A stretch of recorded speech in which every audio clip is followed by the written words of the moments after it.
নবী সাল্লাল্লাহু আলাইহি ওয়াসাল্লাম বলেছেন ওয়াল হারাজ, কিয়ামতের আগে আগে হারাজ বাড়বে, হারাজ। সাহাবীরা বলছেন মাল হারাজ, হারাজ কি ইয়া রাসূলুল্লাহ? তিনি বলছেন আল কতল, আল কতল, গণহত্যা বাড়বে, গণহত্যা। এই একজন মুসলিম যে লা ইলাহা ইল্লাল্লাহ বলে সে বেঁচে থাকা পর্যন্ত আল্লাহ পাক কিয়ামত দিবেন ইনশাআল্লাহ। তোমরা যখন কাউকে পিটাও বা তাসতুম জাব্বারিন, কঠিন পিটান পিটাও, তোমরা কঠিন মায়ে মারো একদম। আল্লাহ পাক খুব অপছন্দ করেন আদম সন্তানকে হাত তোলা। আর আমরা তো কিছু হলেই গালে থাপ্পড় মারি না, এটা করি না? এই হাদিসটাও মনে রাখবেন, মানুষের গালে মারা নিষেধ আছে, জানতেন? আর মানুষের চেহারার মধ্যে মারা নিষেধ আছে। এর গালে চর মারা, গালে নাকে ঘুষি মারা, এই জিনিসগুলো নিষেধ আছে। কারণ এই চেহারাটা আল্লাহ রাব্বুল আলামিন, মানে আদম সন্তানের এই স্ট্রাকচারটা আল্লাহ রাব্বুল আলামিন সূরা সদের মধ্যে বলেছেন খলাকতু বিয়াদাই, আমি নিজ হাতে সৃষ্টি করেছি। সুবহানাল্লাহ। আর সেই মানুষকে তোমরা এমন নির্মমভাবে কেন মারবে? সারা বিশ্বের দিকে তাকায় দেখেন, এখন প্রত্যেকটা জায়গায় রক্ত ঝরছে কাদের? মুসলিমদের। কাদের? মুসলিমদের। আল্লাহ পাক আমাদেরকে বোঝার তৌফিক দান করুন। আর আল্লাহ পাক কোরআনে কি বলছেন? যদি কোনো মানুষ একজন মানুষের জীবন বাঁচায়, সে যেন পুরো মানব জাতিকে বাঁচালো। এত পছন্দ আল্লাহর কাছে জীবন বাঁচানো। আর কেউ যদি কোনো মানুষকে অন্যায়ভাবে হত্যা করে, সে যেন পুরো মানব জাতিকে হত্যা করল। আল্লাহ আমাদেরকে হেফাজত করুন। এখন খুন খুব সহজ হয়ে গেছে, মারামারি খুব সহজ হয়ে গেছে। হ্যাঁ, ভাই ভাইকে হত্যা করতেছে, ছেলে বাবাকে হত্যা করতেছে, বোন বোনের সাথে ভাইয়ের দ্বন্দ্ব, ভাই বোন মারামারি, প্রতিবেশী মেয়ে নিয়ে, সম্পত্তি নিয়ে, মাদক নিয়ে, কিশোর গ্যাং নিয়ে, কত কি হচ্ছে এখন। মানুষের জীবন সস্তা হয়ে যাচ্ছে না এখন? আল্লাহ পাক এগুলো কিয়ামতের আলামত। নবী সাল্লাল্লাহু আলাইহি ওয়াসাল্লাম বলেছেন ওয়াল হারাজ, কিয়ামতের আগে আগে হারাজ বাড়বে, হারাজ। সাহাবীরা বলছেন মাল হারাজ, হারাজ কি ইয়া রাসূলুল্লাহ? তিনি বলছেন আল কতল, আল কতল, গণহত্যা বাড়বে, গণহত্যা। কিয়ামতের আগে আগে খালি গণহত্যা বাড়বে। দেখছেন না এখন? সারা বিশ্বের দিকে তাকায় দেখেন। যাই হোক, এই আদ এবং সামুদ জাতিকে আল্লাহ পাক ধ্বংস করলেন। এখন সামুদ জাতিকে ধ্বংস করলেন কেন? অহংকারের কারণে, কুফর শিরকের কারণে এবং মানুষকে পিটানোর কারণে। আল্লাহ বলছেন ওদেরকে ধ্বংস করেছি কি দিয়ে? সয়হাতান ওয়াহিদা। এটা ভালো মনে রাখবেন, সয়হাতান ওয়াহিদা মানে একটা শব্দ দিয়ে, প্রচণ্ড ত্রুম একটা শব্দ, খালি এই এক শব্দে সবার কানের পর্দা পেড়ে ফুটে জান বের হয়ে গেছে। আল্লাহু আকবার। এক শব্দে মানে ওদেরকে আলটিমেটাম দেওয়া হয়েছিল, তোমরা কি ফিরে আসবে? ওরা বলছে যে কি শাস্তি আসো নিয়ে আসো। তখন আল্লাহ পাক বলছেন 3 দিন সময় দিচ্ছি, 3 দিন যা করার করে নাও। এই 3 দিন যে আল্লাহ সময় দিয়েছেন, এই 3 দিনে ওরা তওবা করে ফিরে আসে নাই, বরং এই 3 দিন ভোগ বিলাস করেছে, একটা পশু জবাই করেছে, খেয়েছে, মেয়েদেরকে নাচিয়েছে, মদ পান করেছে, 3 দিন ভোগ বিলাস ফুর্তি করেছে। মানে দু হাতে যা পাও হাত পেতে নাও, এরকম চিন্তা। যা আছে এখন লুটে খাও, পরেরটা পরে দেখা যাবে। এই চেতনা আমাদের মধ্যে আছে না অনেকের মধ্যে? যা আছে এখন ভোগ করে নাও, কালকে যা হবে দেখা যাবে। হ্যাঁ, কালকে যা হবে দেখা যাবে, এখন যা আছে নাও, ভোগ করো। এই চিন্তা ছিল ওই 3 দিন সামুদ জাতির। ওরা ভোগ বিলাসে লিপ্ত হলো। হঠাৎ সকালবেলা ত্রুম শব্দ, পুরো বিশ্ব, ওদের পুরো রাষ্ট্রটা কেঁপে উঠলো এবং সবগুলো মারা গেল। একটা শব্দে সব মারা গেল। সূরা কমার পরে দেখেন সয়হাতান ওয়াহিদা, একটা মাত্র শব্দ দিয়ে আল্লাহ ধ্বংস করেছেন। তার মানে আল্লাহ ধ্বংস করলেন পানি দিয়ে, আল্লাহ ধ্বংস করলেন বাতাস দিয়ে, এবার ধ্বংস করলেন শব্দ দিয়ে, বিদ্যুতের শব্দ দিয়ে। কেন ধ্বংস করলেন? পাপগুলো মনে রাখবেন, অহংকার, কুফর, শিরিক, আর কি হিংসা। তারপরে বললাম এই যে মানুষকে মারা, হ্যাঁ, শয়তানের তাবেদারি, মানুষকে মারা, এগুলো মনে রাখবেন। পাপগুলো মনে রাখতে মাথার মধ্যে কোন কোন পাপ, এবং এগুলো থেকে বাঁচতে হবে আমাদেরকে ইনশাআল্লাহ। আর একটু সামনে যাই, বিরক্ত হচ্ছেন নাকি? আচ্ছা, আলোচনা একটু লম্বা হলো, সমস্যা আছে? আচ্ছা, এখন সামনে আসি। এরপরে আসছে একটা বিশেষ জাতি, তার নাম লুত। কি নাম? নাম শুনছেন আগে? আচ্ছা, এই কম আবার আজীব ও কম, আজীব মানে এ কম এমন কম, এরকম কম পৃথিবীতে জীবনে ছিলও না, আসেও নাই। সূরা আনকাবুতে আল্লাহ পাক বলছেন ওয়ালুতান, লূত আলাইহিস সালামের কথা। ইয ক্বালা লিকওমিহি, যখন সে তার কওমকে বলল, হে আমার কওম, তোমরা কি এমন পাপ করতে যাচ্ছ যে পাপ এই মহাবিশ্বের জীবনেও কেউ কখনো করে নাই? আইন্নাকুম লাতাতুনা রিজাল, তোমরা কি পুরুষের কাছে যাচ্ছ যৌন তৃপ্তি নেওয়ার জন্য? আস্তাগফিরুল্লাহ। ওয়া তাকতাউনা সাবিল, আর ডাকাতি করছো রাস্তার মধ্যে। রাস্তার মধ্যে ডাকাতি করতো, আর পুরুষে পুরুষে জেনা করতো। বলেন নাউজুবিল্লাহ। এমন একটা অবস্থা, মানে এমন একটা অবস্থা যে আল্লাহ পাক ওদেরকে শাস্তি দেওয়ার জন্য 2জন ফেরেশতাকে পাঠিয়েছেন। একজনের নাম জিবরাইল আলাইহিস সালাম, একজন হচ্ছে মিকাইল আলাইহিস সালাম। এখন তারা এসেছেন লূত আলাইহিস সালামের বাসায় কিসের রূপ ধরে? সুন্দর বালকের রূপ ধরে। ছোট ছোট বালক দেখতে সুন্দর লাগে না? ছোট ছোট কচি কাঁচা বালক দেখবে সুন্দর লাগে না? তো এই রূপ ধরে দুজন ফেরেশতা আসছেন, উদ্দেশ্য এদেরকে শাস্তি দিবে। এখন এরা কি করছে জানেন? এরা লূত আলাইহিস সালামের বাসায় গেছে, বাসায় গিয়ে বলছে তোমার ওই যে মেহমান ওদেরকে নিতে আসছি। এবার লূত আলাইহিস সালাম বলছেন যে হা উলাই বানাতি ইন কুনতুম ফাইলিন, আরে তোমরা যদি চাও আমার মেয়েদের মধ্যে আমার মেয়েদেরকে বিয়ে করে নাও, পারলে তোমরা আমার মেয়েদেরকে প্রয়োজনে বিয়ে করে নাও, আমার মেহমানদের সামনে আমাকে অপমানিত করো না। আলাইসা মিনকুম রাজুলুন রশিদ, তোমাদের মধ্যে কি একজন ভালো মানুষও বাকি নাই? এখন এদেরকেও তোমরা চাচ্ছ যৌনতা নিবারণ করার জন্য? আলাইসা মিনকুম রাজুলুন রশিদ, তোমাদের মধ্যে কি একটা ভালো মানুষও বাকি নাই? তখন এরা বলছে, লূত আলাইহিস সালাম কম বলছে যে তুমি তো খুব ভালো করেই জানো, ওয়াইন্নাকা লাতা'লামু মা নুরিদ, তুমি তো খুব ভালো করেই জানো যে আমরা আসলে কি চাচ্ছি। তোমার মেয়েদের ব্যাপারে আমাদের কোনো আগ্রহ নাই, তোমার মেয়েদের ব্যাপারে আমাদের কোনো আগ্রহ নাই, আমরা এই ছেলেগুলোকে চাচ্ছি। নাউযুবিল্লাহ, চিন্তা করতে পারেন? এবার ফেরেশতা দুজন বলছেন যে লূত তুমি চিন্তা করো না, তারা তোমার কাছে আসতে পারবে না। তাদেরকে ইন্না মাউইদাহুমুস সুবহ, তাদেরকে সকাল পর্যন্ত সময় দেয়া হয়েছে। আলাইসাস সুবহু বিকরিব, সকাল কি কাছে নয়? আল্লাহ বলছেন সকালবেলা লূত আলাইহিস সালাম তার পরিবারকে নিয়ে বেরিয়ে গেলেন, কিন্তু তার স্ত্রী সে কিন্তু কাফের ছিল, সে ধ্বংস হয়ে গেল। লূত আলাইহিস সালাম চলে যাচ্ছেন, ফেরেশতারা বলছেন ফিরেও তাকাবে না পিছনে, কি হচ্ছে। এবার আল্লাহ পাক এমন শাস্তি দিলেন, দেখেন এই যে জমিনটা, এই জমিনটাকে আল্লাহ পাক ওই ফেরেশতাদের পাখা দিয়ে উঠিয়ে আসমানে ওঠালেন। চিন্তা করেন, জমিন উঠে গেছে কোথায়? আসমানে। উঠিয়ে আল্লাহ পাক আসমান থেকে অঝোর ধারায় পাথর বর্ষণ করেছেন, পাথর বর্ষণ করে ওদের গা সব থেতলে দিয়ে আল্লাহ পাক উল্টা দিকে দাফন করে দিয়েছেন ওদেরকে। আল্লাহু আকবার। এটা আপনি ইন্টারনেট সার্চ করলেও দেখতে পারবেন যে জর্ডান একটা জায়গা আছে, জর্ডানের আশপাশে এ কওমে লূত থাকতো। ডেড সি, মৃত সাগর নামে একটা জায়গা আছে, ওখানে ওই জায়গাতেই তারা বসবাস করতো, আরবের কাছাকাছি। আল্লাহ পাক বলছেন তোমরা তো দেখতে পারো ওদের অবস্থা কি হয়েছে, তোমাদের কাছেই আছে, বাড়ির কাছেই। কেন হলো এই পাপ? কেন হলো শাস্তি?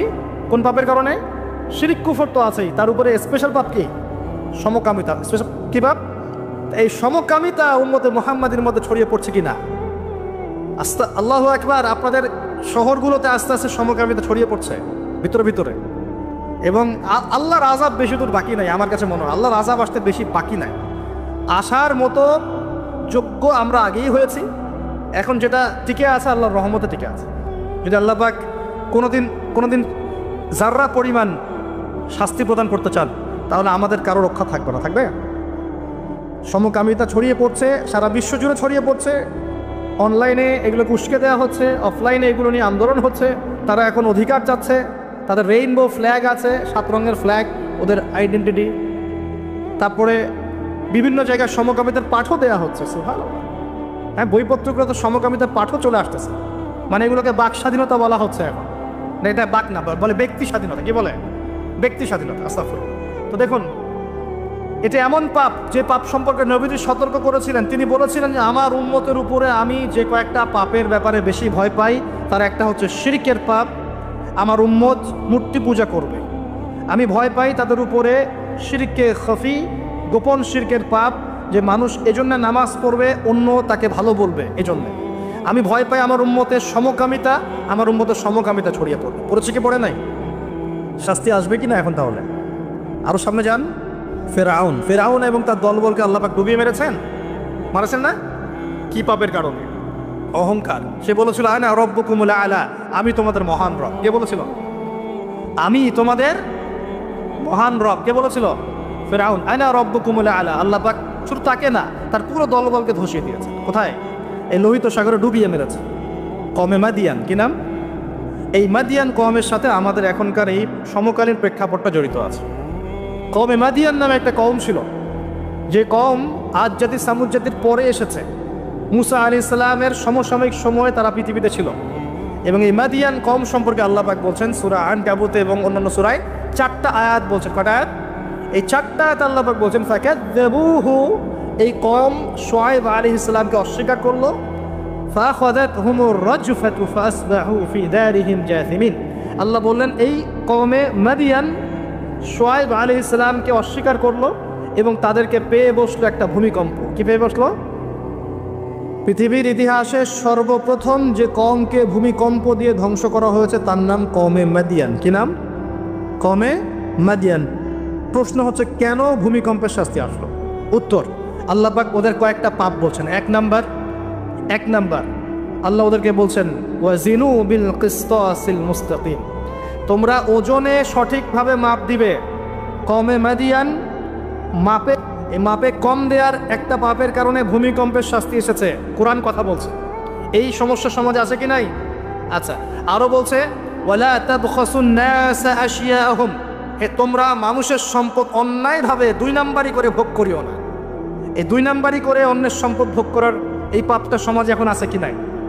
আরেকটা হচ্ছে যে তারা অপচয় করত, মাপে কম দিত, মানুষের সম্পদ অন্যায়ভাবে লুটপাট করে খেত। এই সময় আল্লাহ রাব্বুল আলামিন ওদেরকে সতর্ক করেছেন শুআয়ব আলাইহিস সালামকে দিয়ে, তারা কথা শোনে নাই। আল্লাহ রাব্বুল আলামিন ভূমিকম্প দিয়ে পুরো জাতিকে ধ্বংস করেছেন। তাহলে পৃথিবীর ইতিহাসে এই ভূমিকম্প নতুন না আগে হয়েছে? এই ভূমিকম্প এখন আবার নতুন করে বেশি বেশি হচ্ছে কি না? এই ভূমিকম্পের অপরাধ আল্লাহ পাক কি বললেন? মাপে কম দেয়া, অন্যের সম্পদ অন্যায়ভাবে আত্মসাৎ করা এবং কি অপচয় করা। কোন কম করেছে এই কাজগুলা? কমে মাদিয়ান। এখন আসেন কমে মাদিয়ান থেকে নবী সাল্লাল্লাহু আলাইহি ওয়াসাল্লাম কি বলছেন। এবার আমাদের নবীজি বলছেন, শোনো, বাইনা ইয়াদাই সাআ, একটু মনোযোগ দেন, আমি 3-4টা হাদিস বলে শেষ করছি। বাইনা ইয়াদাই সাআ, আমাদের নবীজি বলছেন, এবার শোনো হে আমার উম্মত, তোমরা সতর্ক হও। শোনো, কিয়ামতের আগে আগে আসবে মুতানুন শাদীদ। মুতান মানে দ্বিবচন, মানে দুটো বড় বড় মহামারী। কয়টা বড় বড় মহামারী? হিসেব করে দেখেন তো যে পৃথিবীতে মহামারীর সূচনা থেকে নিয়ে এই পর্যন্ত কোন মহামারীগুলো সবচেয়ে বড় ছিল। এটার স্টাডি আপনি করবেন, আমি বলে দেবো না। এইগুলো স্টাডি আপনারা করবেন, আমি বলে দেবো না। মুতানুন শাদীদ, বড় বড় দুটো মহামারী আসবে পৃথিবীতে কিয়ামতের আগে আগে। কয়টা আসবে? ওয়াবা আদাহু, এবং এই মহামারীর পরে আসবে। এই মহামারীর পরে আসবে একটা মহামারী গেছে। আচ্ছা, এই মহামারীর পরে আসবে, নাউজুবিল্লাহ, এই মহামারীর পরে আসবে সানাওয়াতুজ জালাজিল। আরবি যারা বোঝেন বুঝবেন। সানা মানে হচ্ছে একটা বছর। সানা মানে কি? এক বছর। সানাওয়াত মানে প্লুরাল নাম্বার, অনেকগুলো বছর।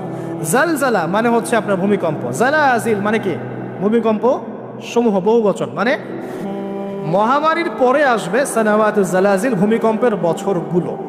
মানে বছর ধরে, বছরের পর বছর ধরে পৃথিবীতে বিভিন্ন জায়গায় ভূমিকম্প হতে থাকবে। কে বলেছেন? নবী সাল্লাল্লাহু আলাইহি ওয়াসাল্লামের কথা কি সত্য না মিথ্যা? আস্তাগফিরুল্লাহ, সত্য না মিথ্যা? সত্য। তার মানে একটা হাদিস পেলাম, নবীজি বলেছেন কিয়ামতের আগে আগে কি হবে? ভূমিকম্পের বছরগুলো আসবে। ভূমিকম্প আসবে না, ভূমিকম্পের বছরগুলো আসবে। একটা হাদিস মাথায় নেন। 2 নাম্বার, নবীজি বলছেন কিয়ামতের 10টা আলামত আছে। কয়টা? 10টা। তার মধ্যে 1 নাম্বার আলামত হচ্ছে কি নাম? আচ্ছা, ওইদিকে আলোচনা নিচ্ছি না আজকে। 2 নাম্বার হচ্ছে ইয়াজুজ, এটাও অন্য লেকচারে শুনে নিয়ে। 3 নাম্বার ঈসা আলাইহিস সালামের আগমন। 4 নাম্বার দাব্বাতুল আদ, জমিন থেকে প্রাণী বের হবে। 5 নাম্বার ইয়েমেন থেকে আগুন বের হবে। 6 নাম্বার দুখান, ধোঁয়া দিয়ে পৃথিবী ছেয়ে যাবে। 7 নাম্বার, 8 নাম্বার, 9 নাম্বার, এগুলো হচ্ছে 3টা বড় বড় ভূমিকম্প, ভূমিধস, যেটা হবে একটা পৃথিবীর পূর্বে, একটা পশ্চিমে, একটা মাঝখানে। পৃথিবীর পূর্বে মানে এই পুরো আমাদের সাবকন্টিনেন্ট সহ পুরো পূর্ব দিক, একদম ইন্দোনেশিয়া, মালয়েশিয়া, সব জায়গা পূর্ব দিক। পশ্চিম মানে পুরো পশ্চিম সভ্যতা, আর মাঝখান মানে এই জাজিরাতুল আরবিয়া, মাঝখান। এই 3টা ভূমিকম্প হবে পৃথিবীতে, এখনো আসা বাকি আছে, বড় বড়। এগুলোতে ভূমি কাঁপবে না, ভূমি ধসে যাবে। কী হবে? নবীর কথা কি ভুল হবে? আর শেষটা হচ্ছে এই পূর্ব দিক থেকে, পশ্চিম দিক থেকে সূর্য উদিত হবে এবং মানুষের তওবার দরজা বন্ধ হয়ে যাবে। তওবা করে লাভ নেই। এই 10টা বড় বড় মধ্যে 3টা পেয়েছেন ভূমিকম্প। তাহলে পেলাম যে ভূমিকম্পের বছরগুলো আসবে। আরও পেলাম কি বড় বড় 3টা হবে, পূর্বে একটা, পশ্চিমে একটা, মাঝখানে একটা। আর কোন পাপের কারণে হবে সেটা কিন্তু অন্য আয়াতগুলোতে আমরা দেখলাম।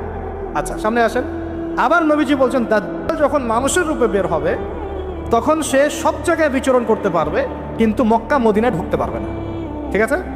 তো সলফে সালাহিন তারা বলছেন দাজ্জাল সব জায়গায় ভ্রমণ করবে। এটা এও ব্যাখ্যা হতে পারে যে সে নিজে সব জায়গায় যাবে না, বরং তার অনুসারীরা বিভিন্ন জায়গায় আধিপত্য বিস্তার করবে। ব্যাখ্যা যৌক্তিক, তো যৌক্তিক ব্যাখ্যা। এরপরে যখন সে মদিনায় ঢুকতে পারবে না, দেখবে যে এখানে ফেরেশতারা একদম খোলা তরবারি হাতে দাঁড়ায় আছে, ঢুকতে পারবে না।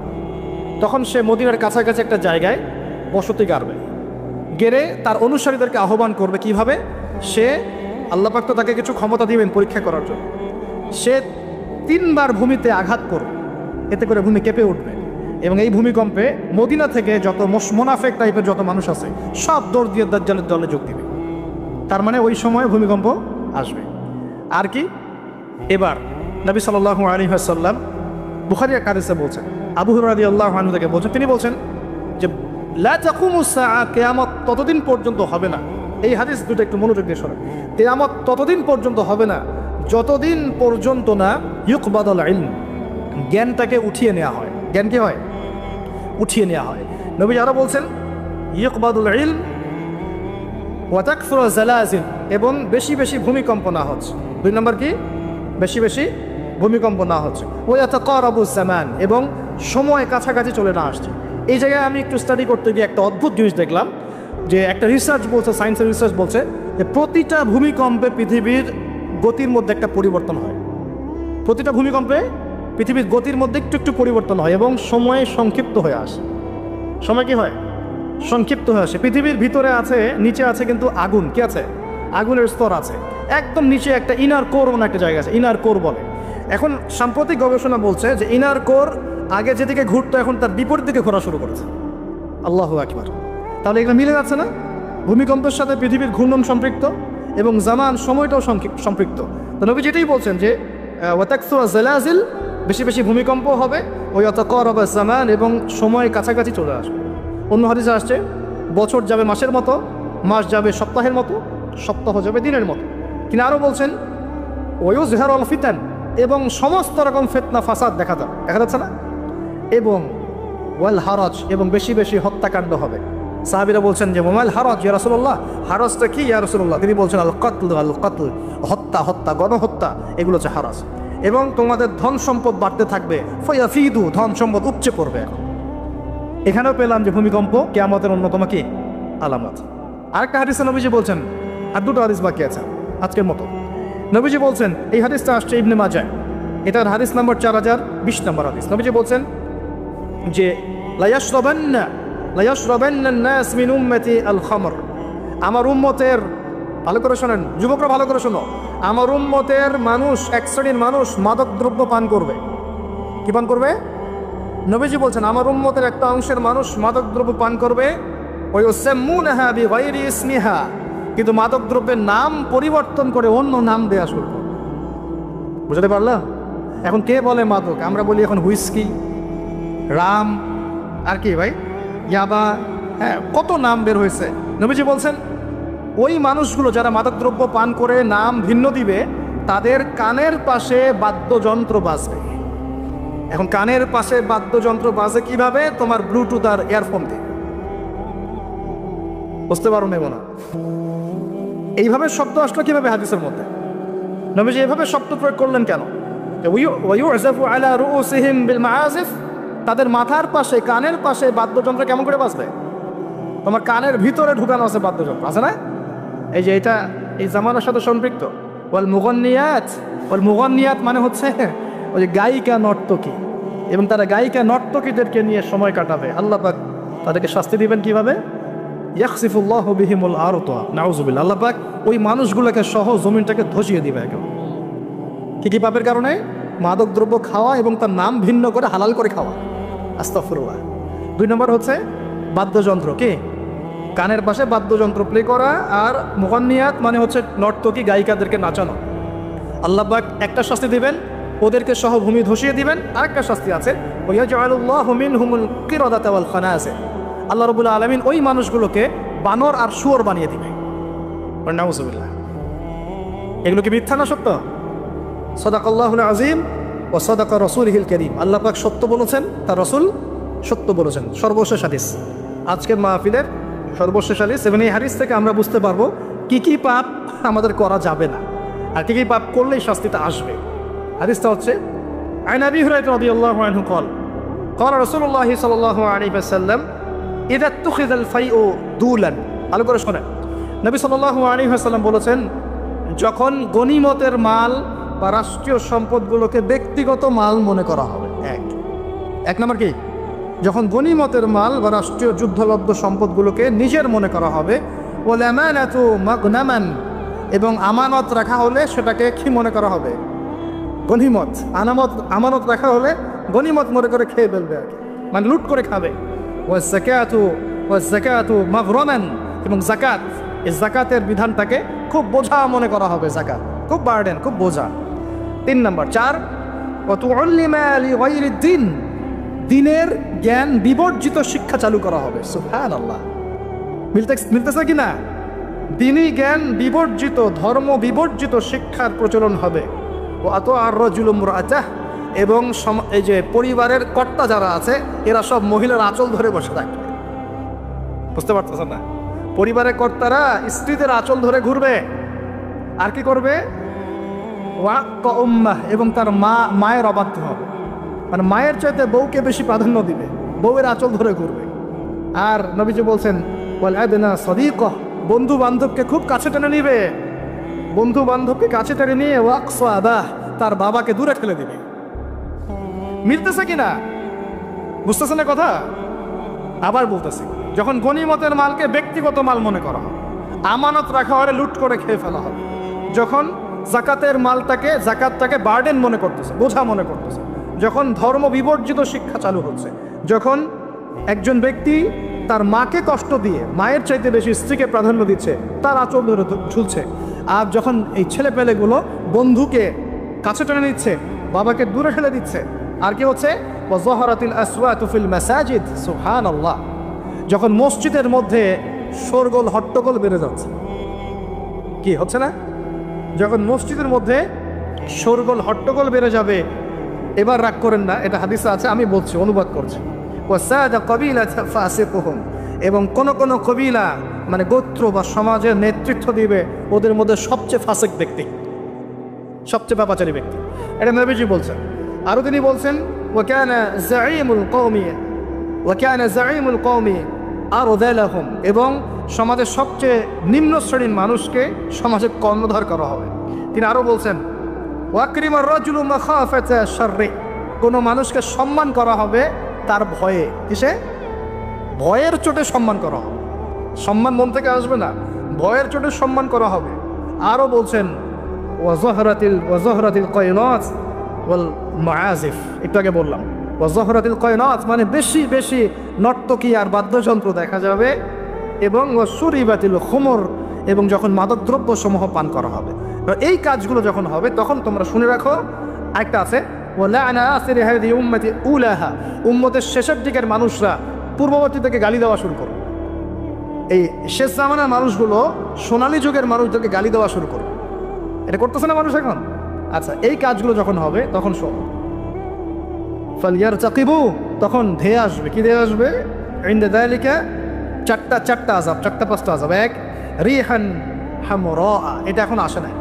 রিহান হামরা মানে হচ্ছে উত্তপ্ত গরম বাতাসের আযাব আল্লাহ পাক দিবেন। বলেন নাউজুবিল্লাহ।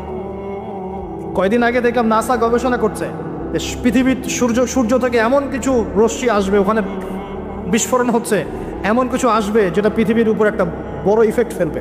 উত্তপ্ত একটা বায়ু আসবে পৃথিবীর থেকে। নবী হাদিসে সেটাই বলেছেন যে রিহান হামরাআন মানে উত্তপ্ত গরম একটা বাতাস আযাব হিসেবে পৃথিবীতে আসবে। 1 2 নম্বর আযাব আসবে ওয়াজালজালা, এবং বেশি বেশি ভূমিকম্প, যেটা বললাম। আর কি আসবে? ওয়াখাসফান, ভূমি ধসে যাবে, মাটিতে ধসে যাবে। ওয়ামাসখান, এবং চেহারা সুরত আকৃতি মানুষের বিকৃত হয়ে যাবে। ওয়াকদফান, এবং আসমান থেকে পাথর বর্ষণ করা হবে। এই 5টা আযাব আসবে কখন? যখন এই 14-15টা পাপ তোমরা করতে থাকবে। প্রিয় ভাইয়েরা, আমরা আজকের আলোচনা থেকে যথেষ্ট জ্ঞান নিয়েছি।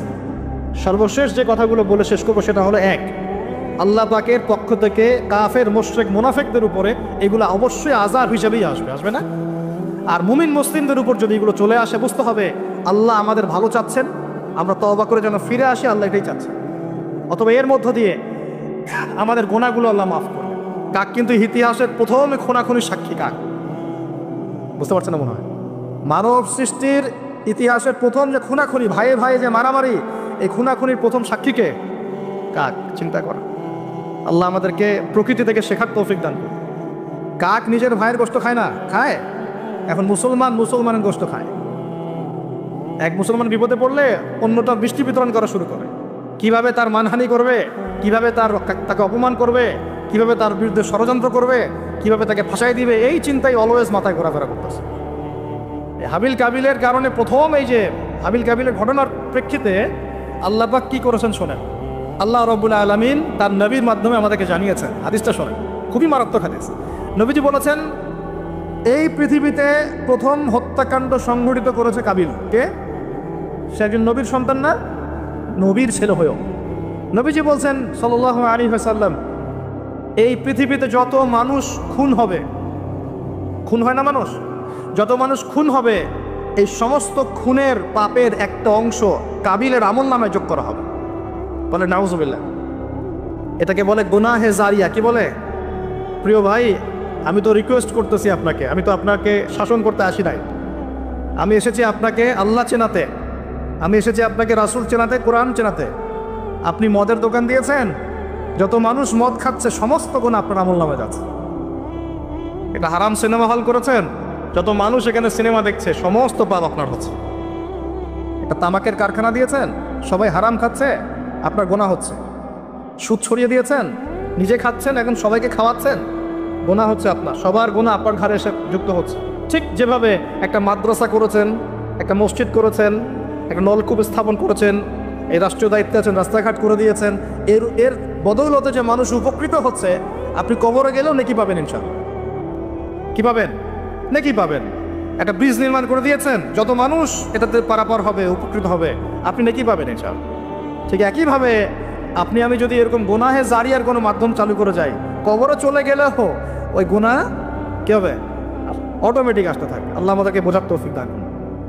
তো এবার পৃথিবীর ইতিহাসের প্রথম এই ঘটনা হলো। এরপরে কি হয়েছে? এরপরে যে আল্লাহ পাকের শাস্তিটা নেমে আসলো। কাবিল কিন্তু জাহান্নামে যাচ্ছে। কেন? ভাইকে হত্যা করার কারণে। আল্লাহ পাকের কাছে সবচেয়ে মারাত্মক পাপ হচ্ছে মানুষকে হত্যা করা। শিরকের পর, কুফরের পর মারাত্মক পাপ হচ্ছে মানুষকে হত্যা করা। আল্লাহ রাব্বুল আলামিন তার নবীর মাধ্যমে জানিয়েছেন, একজন ব্যক্তি যদি লা ইলাহা ইল্লাল্লাহ বলতে পারে, এই একজন মুসলিম যে লা ইলাহা ইল্লাল্লাহ বলে, সে বেঁচে থাকা পর্যন্ত আল্লাহ পাক কিয়ামত দিবে না ইনশাআল্লাহ। একজন মুসলমানের কত দাম চিন্তা করেন, কত দাম! আল্লাহু আকবার। তো এখানে একজন মুসলিমকে হত্যা করলো কে? কাবিল। কাবিলের আমল নামায় সব পাপ যেটা থাকলো। তার মানে আল্লাহর আযাব আসার প্রথম কারণ কি হলো? হিংসা। কি কারণ? অতএব হিংসা করতে থাকলে আল্লাহর শাস্তি কি হবে? আসবে। আরেকটা কারণ ছিল, আগে শয়তানের অনুসরণ করেছিলেন বলে আমাদের পিতাকে নামিয়ে দেওয়া হয়েছে। নামিয়ে দেওয়া হয়নি?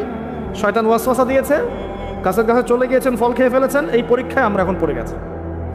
এতে কিন্তু তার কোনো দোষ নাই। কারণ কি? এটা ছিল তাকদীরের লিখন। এটা কি ছিল? তাকদীর আগে থেকে লেখা ছিল যে আল্লাহ পাক পৃথিবী সৃষ্টি করবেন এবং এখানে মানুষকে পাঠাবেন।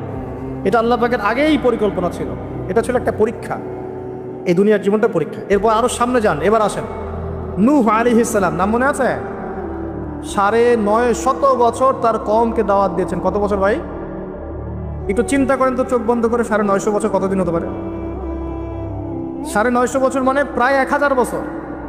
তাহলে 1000 বছর তিনি তার কওমকে দাওয়াত দিয়েছেন। কিভাবে? আমাদের মতো ওয়াজ মাহফিল না, দাওয়াত দিয়েছেন। তিনি বলছেন, ইন্নী দাআউতু কওমি লাইলা ওয়া নাহারা। আল্লাহ, আমি আমার কওমকে দাওয়াত দিয়েছি দিন রাত, 24 ঘন্টা। এটা সূরা নূহের মধ্যেই আছে, দেখবেন পড়ে। ওয়ালাম ইয়াজিদহুম দুআই ইল্লা ফিরারা। আমার দাওয়াত শুনে এরা খালি পালিয়ে গেছে আমার থেকে, কাছে আসে নাই, খালি পালিয়ে গেছে। কান বন্ধ করে ফেলতো, কাপড় দিয়ে মাথা ঢেকে ফেলতো, আর আমাকে বলতো পাগল। কি বলতো? পাগল। নূহ আলাইহিস সালামকে আল্লাহ পাক তারপরে বললেন, তুমি একটা কাজ করো, তুমি নৌকা নির্মাণ করো। কি করো? এই যে নৌযান নির্মাণ করা, এই সারা পৃথিবীর বাণিজ্য বন্ধ হয়ে যাবে যদি নৌযান না থাকে। জানেন, এই যে এক্সপোর্ট ইম্পোর্ট শিপিং সব বন্ধ হয়ে যাবে কিভাবে? যদি নৌযান না থাকে। আর এই নৌযান সর্বপ্রথম কে সৃষ্টি করেছে? আর এখন আমাদেরকে বলে যে ইসলাম হচ্ছে সেকেলে, না? এরা প্রযুক্তি খুব উন্নয়ন। নূহ আলাইহিস সালাম সর্বপ্রথম মানুষ যিনি এই পৃথিবীর মধ্যে নৌযান নির্মাণ করেছেন। বলে সুবহানাল্লাহ। সভ্যতা শুরু হয়েছে নবীদের হাতে। সভ্যতা কি হয়েছে? নবীদের হাতে শুরু হয়েছে, আর শেষও হবে নবীদের হাতে ইনশাআল্লাহ। কোন নবীর হাতে শেষ হবে? হ্যাঁ, মাশাআল্লাহ, ঈসা আলাইহিস সালামের হাতে। আপনারা তো আবার লেকচার শুনেন না, বুঝতেছেন যে ঈসা আলাইহিস সালাম আসবেন। হ্যাঁ, তিনি আসবেন, এমনি এমনি আসবেন না। তিনি আসবেন এই ইহুদিবাদীদের হাত থেকে এই জেরুজালেম মুক্ত করার জন্য। তিনি আসবেন ইনশাআল্লাহ। অপেক্ষা করতে বলেন খালি। আজকে যে জুলুম আর নির্যাতন সারা বিশ্বে করছে, ঈসা আলাইহিস সালাম যখন আসবেন পাথর পর্যন্ত কথা বলা শুরু করবে।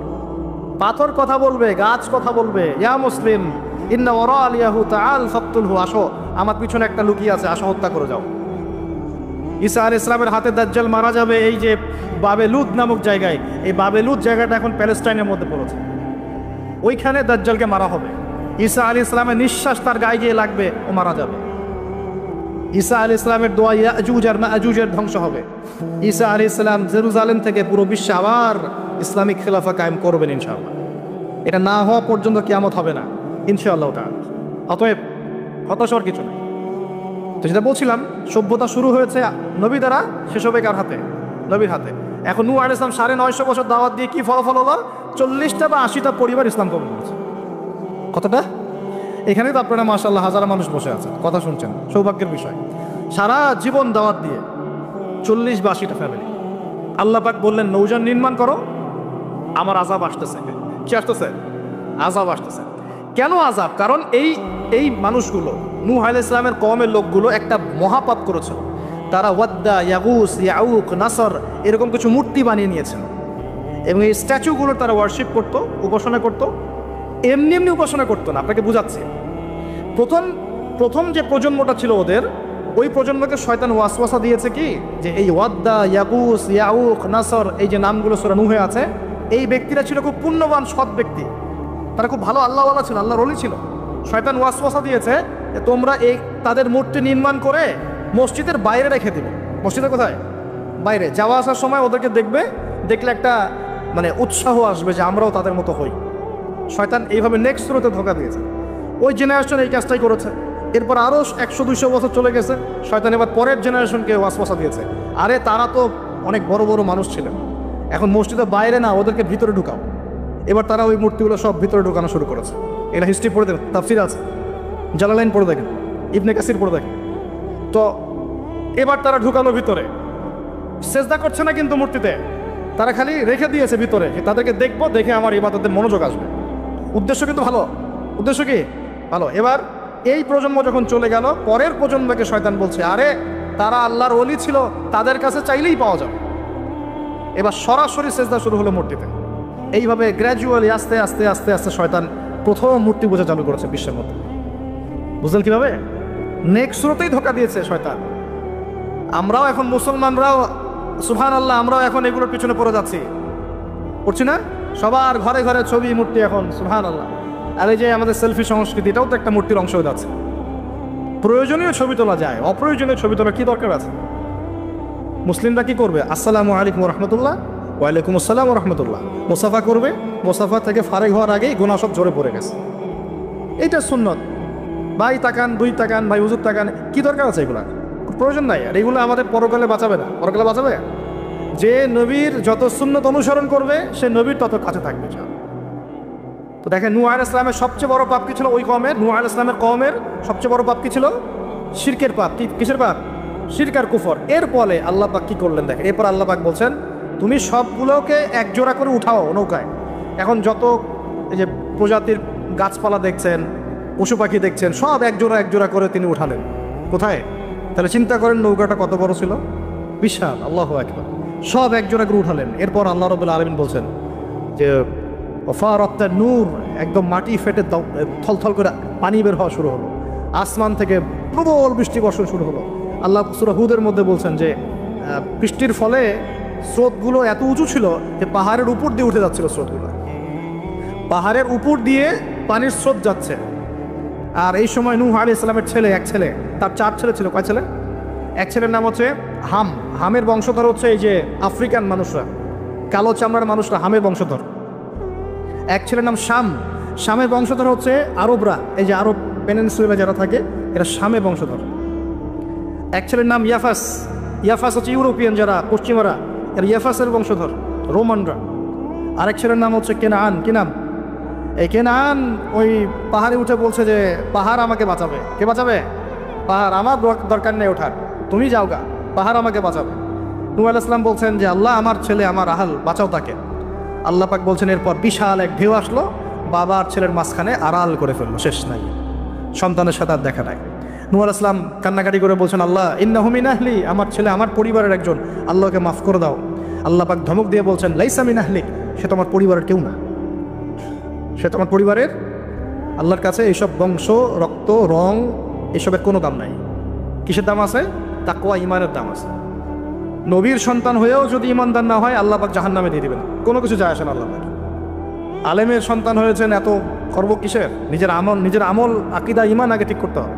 অমুক বক্তার ছেলে, অমুক আলেমের ছেলে, অমুক পীর সাহেবের জাদা, এগুলো দিয়ে পরকালে পার পাওয়া যাবে? নিজের ঈমান আমল ঠিক করতে হবে। নবীর সন্তান পার পাচ্ছে না, বলছে লাইসা মিন আহলিক, সে তোমার পরিবারের কেউ না। আল্লাহ বলছেন লাইসা মিন আহলিক, সে তোমার পরিবারের কেউ না। আল্লাহ পাক কোনো দয়াই করলেন না। কুফরের মধ্যে ছিল, ঈমান ছিল না, শিরক করেছে আমার সাথে, কিসের দয়া, কিসের খাতির? তো প্রিয় ভাইয়ের, এখান থেকে শিখলাম কি, যে নূহ আলাইহিস সালামের যুগে আযাব কি কারণে আসছে? শিরকের কারণে। আগে শিখলাম, প্রথমে মনে রাখবেন, 1 নম্বর শিখেছি শয়তানের তাবেদারি করার কারণে শাস্তি এসেছে, পরীক্ষা এসেছে, 1। 2 নম্বর হচ্ছে হিংসা বিদ্বেষের কারণে কি হয়েছে? আল্লাহ পাকের শাস্তি চলে আসছে। 3 নম্বর, এই যে শিরকের পাপের কারণে কি হয়েছে? আল্লাহর শাস্তি, গজব চলে আসে। আরো সামনে যান, আমি একটু শর্টে শেষ করবো ইনশাআল্লাহ। আরো সামনে যান, এবার আসছে আদ জাতি। কি নাম? আদ জাতির লোকেরা অনেক লম্বা চওড়া, এক একজনের দেহের এমন কাঠামো যে পাহাড় কেটে কেটে বাড়ি নির্মাণ করতে পারে। আমরা তো এখন ছোট না সাইজে, এখন এগুলো মানুষের কাছে মনে হয় যে রূপকথা, আসলে রূপকথা নয় এগুলা। কোরআন বলেছে ওরা এমন শক্তিশালী ছিল, তারা বলতো মান আশাদ্দু মিন্না কুওয়া, কে আছে আমাদের চেয়ে বড় শক্তিশালী। এবার হুদ আলাইহিস সালামকে পাঠানো হলো এদের মধ্যে হেদায়েতের বাণী নিয়ে। তো হুদ আলাইহিস সালাম দাওয়াতি কাজ করলেন, অল্প কিছু মানুষ ঈমানদার হলো, বাকিরা কাফের থেকে গেল। আর যারা কাফের থাকলো তারা বলল যে নিয়ে আসো আল্লাহর আযাব, দেখি কত বড় আযাব আনতে পারো, আনো দেখি।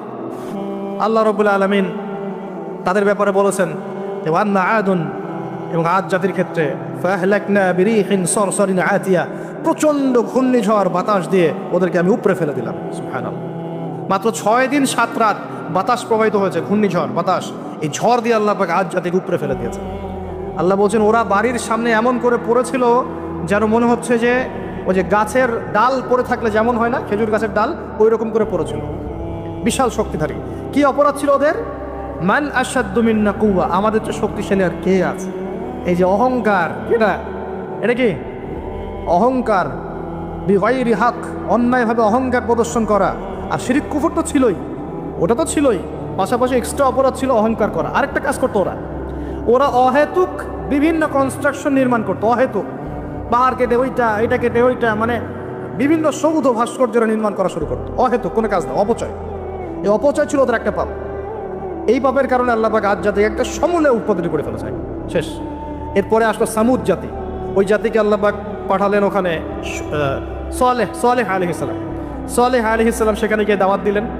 আল্লাহ পাক দোয়া কবুল করে একটা উটনি পাঠিয়েছেন। এই উটনিটা তোমাদের জন্য বরকত নয়, ওকে টাচ করবে না, ও থাকলে তোমাদের মধ্যে রিজিক প্রশস্ত হবে, তোমরা ভালো থাকবে।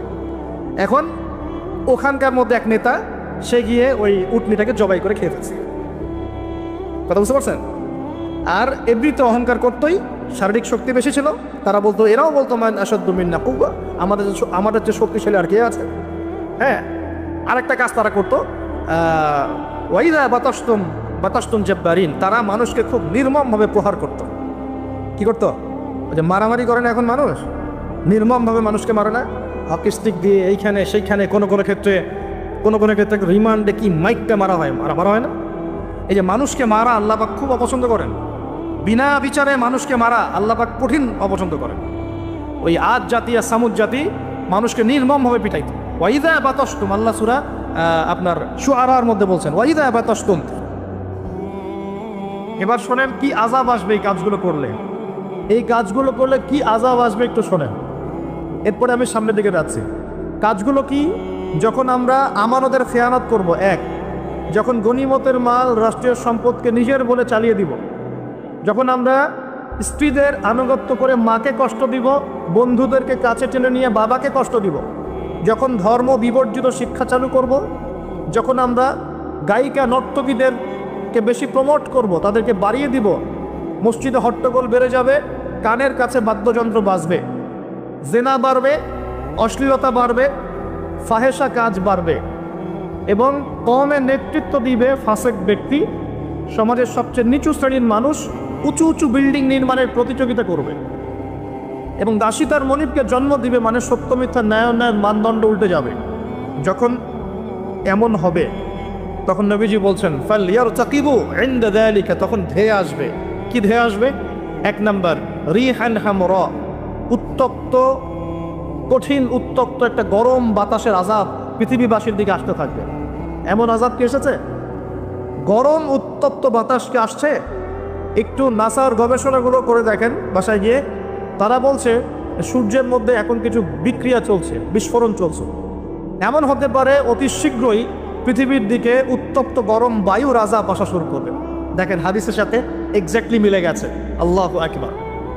রিহান হামরা মানে গরম উত্তপ্ত বাতাস আসবে পৃথিবীর দিকে। এবং মনে করবেন না এই বাতাস যদি গায়ে লাগে খুব কমফোর্টেবল ফিল হবে, বরং এর ফলশ্রুতিতে দেখা যাবে ফসল নষ্ট হয়ে যেতে পারে, বৃষ্টিপাত বন্ধ হয়ে যেতে পারে, খরা হতে পারে, মরুকরণ হতে পারে, আর অনেক সমস্যা হতে পারে, পানির স্তর নিচে নেমে যেতে পারে। রিহান হামরা। আরেকটা হচ্ছে 2 ওয়াজালজালাতান, এবং ভূমিকম্প। আর নবীজি বলছেন ভূমিকম্প না, নবীজি বলছেন যে বাইনা ইয়াদাই সাআ, কিয়ামতের আগে আগে মুতারুন শাদীদ, মহামারী ছড়িয়ে পড়বে, বড় বড় মহামারী। ওয়া বা'দাহু, আর মহামারীর পরে আসবে সানাওয়াতুজ জালাজিল, ভূমিকম্পের বছরগুলো। ভূমিকম্পের বছরগুলো। সানা মানে একটা বছর, সানাওয়াত মানে অনেকগুলো বছর, জালজালা মানে ভূমিকম্প, জালাজিল মানে ভূমিকম্প সমূহ, অর্থাৎ ভূমিকম্পের বছরগুলো আসছে পৃথিবীর সামনে। আপনার তুরস্কের ভূমিকম্প সম্পর্কে জানেন। কিছু বিষয় আছে যেটা আমি এখনো মেলাতে পারছি না। বুঝলাম যে ভূমিকম্প আল্লাহ পাকের আযাব, আল্লাহর গজব। কাফের মুশরিক মুনাফিকদের উপর যখন আসে তখন এটা গজব বলেই ধরে নেওয়া যায়। আর যখন মুমিন মুসলিমদের উপরে আসে তখন আমরা মনে করি এটা আমাদের হয়তো পাপের শাস্তি, বা আল্লাহ পাক আমাদেরকে সতর্ক করছেন, অথবা রহমত, এর মধ্য দিয়ে আল্লাহ গুনাহ মাফ করে দিবেন। আমরা এমনটা মনে করি, কিন্তু কিছু পয়েন্টস এখনো মেলাতে পারছি না। 1 মাস আগে নেদারল্যান্ডের একজন বিজ্ঞানী বলেছিলেন যে 1.5 মাসের মধ্যে তুরস্কে একটা ভূমিকম্প হবে। 1 মাস আগে নেদারল্যান্ডের একজন বিজ্ঞানী বলেছিলেন 1.5 মাসের মধ্যে তুরস্কে একটা ভূমিকম্প হতে পারে। কিভাবে সে জানলো বা এস্টিমেট করলো এখনো মেলাতে পারি নাই। 2 নম্বর প্রশ্ন, সাম্প্রতিক সময় তুরস্ক আর ওই মুস্তফা কামাল আতাতুর্কের সময়কার তুরস্ক এক নয়। অটোমান এম্পায়ার যখন পরাজিত হয়েছে 1914 থেকে 18-র মধ্যে, এবং ব্রিটেন যে লন্ডনে যাওয়ার জন্য তোমরা পাগল হয়ে থাকো, তারা সমস্ত জিউসদেরকে নিয়ে এই ফিলিস্তিন ভর্তি করে দিয়েছিল। মনে আছে? এই ফিলিস্তিনে ইহুদিরা আসলো থেকে, কার হাত ধরে আসছে? একা একা আসছে না, ব্রিটেনের হাত ধরে আসছে? ব্রিটেনের হাত ধরে আসছে। যেই ব্রিটেনে যাওয়ার জন্য এবং যে লন্ডনের ডলার বা এই পাউন্ড টাউন কি বলে এগুলো আর্ন করার জন্য আপনারা ব্যতিব্যস্ত হয়ে থাকে না, এবং চুলটাও কাটেন লন্ডন স্টাইলে, একদম বাথরুমের কমোডও সব ইংলিশ ভাষা, একদম কাট পেস্ট আর কি। তো তারা কি করেছিল? তারা পুরো বিশ্বের শোষণ করেছে, জুলুম করেছে। এমনকি আমাদের এই উপমহাদেশেও 200 বছর তারা রাজত্ব করেছে। আমাদেরকে, আমাদের বাপদাদাদেরকে পাছায় লাথি মেরেছিল এরা। ভুলে গেছেন মনে হয়। আর আমরা তো অ্যাকুরিয়ামে মাছের মতো মেমোরি নিয়ে চলি, আমরা আসলে ভুলে যাই যে আগামীকাল কী হয়েছে, মানে গতকাল কী হয়েছে। তো সেখানে যাওয়ার জন্য আমরা খুব ব্যতিব্যস্ত হয়ে থাকি। তো তারা কি করেছিল? তারা অটোমান এম্পায়ারদেরকে সেখান থেকে সরিয়ে দিয়ে সেখানে ওই জায়গাটা জিউসদের জন্য, ইহুদিদের জন্য উন্মুক্ত করে দিয়েছিল বলি নাউজুবিল্লাহ। ওই জায়গাটা কাদের? এদিকে মনোযোগ দেন। ওই জায়গাটা কাদের? মুসলিমদের না অমুসলিমদের? যে জায়গাটা এখন জিউসরা দখল করে আছে ওই জায়গাটা কি আমাদের না অন্য কারো? কাদের? বাইতুল আকসা, মসজিদুল আকসা কাদের? আমাদের না ওদের? ওটা সরিয়ে ফেলার প্ল্যান হচ্ছে এখন। ওটা সরিয়ে ফেলে ওখানে টেম্পল নির্মাণ করা হবে। এসবের তো আমাদের খবর নাই। আমরা তো ওই যে বললাম না, উঠেন বসেন নিয়ে পড়ে আছি, চা খাওয়া, কফি খাওয়া, হ্যাঁ আমাদের এইগুলো মজা, আমরা এগুলো নিয়ে পড়ে আছি। আল্লাহ আমাদেরকে বোঝার তৌফিক দান করুক। আর যারা দিনকে নিয়ে ফিকির করে তাদেরকে এখন কোণঠাসা করে রাখা উচিত, তাই না? যারা দিনকে নিয়ে সত্যিকারের কিছু ফিকির করে তাদেরকেই জাতির সামনে আজকে খারাপভাবে উপস্থাপন করা হয়েছে। তবে আমি বলবো ধৈর্য ধরেন, কারণ ধৈর্যের চেয়ে উত্তম কোনো গুণ আল্লাহ কাউকে দেন নাই। ইনশাআল্লাহ তাআলা ফাইন্না মাআল উসরি ইউসরা, কষ্টের পরেই আসবে কি? স্বস্তি, ইন্না মাআল উসরি ইউসরা। আবারও বলছি, কষ্টের পরে আসবে কি? স্বস্তি। এটা আসবেই। তো যেটা বলছিলাম পয়েন্ট একটু খেয়াল করেন, তারা কিন্তু ইহুদিদেরকে জায়গা করে দিয়েছে জেরুজালেমে। ওই সময় অটোম্যানদেরকে পরাজিত করে ওরা একজনকে ক্ষমতায় বসিয়েছিল, তার নাম হচ্ছে মোস্তফা কামাল আতাতুর্ক। নাম শুনেছেন? সে যখন ক্ষমতায় এসেছিল তখন পুরো তুরস্কটাকে ইউরোপ বানিয়ে ফেলেছে। কীরকম? ওই যে রাস্তাঘাটে নগ্ন হয়ে মেয়েরা ঘুরে বেড়াচ্ছে, নামাজ বন্ধ, আজান বন্ধ, মাদ্রাসা বন্ধ। আজান যদি দিতেও হয় তাও আরবি ভাষায় না, তুর্কি ভাষায় দেওয়া লাগে। আপনারা জানেন কিনা ওই সময় সব মাদ্রাসা বন্ধ করে দেওয়া হয়েছে, মসজিদগুলো তালা মেরে দেওয়া হয়েছিল। দিন শেখা যাবে না, দাড়ি রাখা যাবে না, মানে একদম জিরো টলারেন্স, ইসলামের এগেনস্টে একদম জিরো টলারেন্স। কার যুগে? মোস্তফা কামাল আতাতুর্কের যুগ। বাট এখন যিনি ক্ষমতায় আছেন এরদোগান, আমরা দোয়া করি তার জন্য, আল্লাহ পাক তাকে দীর্ঘ নেখায় দারাজ করে। এই তুরস্ক কিন্তু আগের তুরস্কের মতো নয়। বিগত 15 থেকে 20 বছরে সে কিন্তু মাশাআল্লাহ ইসলামের কল্যাণে কাজ করার চেষ্টা করছে। আমরা জানি সে ন্যাটোর মধ্যে আছে, আমরা জানি রাশিয়ার সাথে তার একটা বন্ড আছে, আমরা জানি যে সিরিয়া ওয়ারের মধ্যে সে কিছু ভূমিকা রেখেছে। অনেক নেগেটিভ বিষয় আছে, এটা আপনি বলতে পারেন, ঠিক আছে, আমি মানি, বিকজ আমি ওয়ার্ল্ড অ্যাফেয়ার্সের একজন ছাত্র।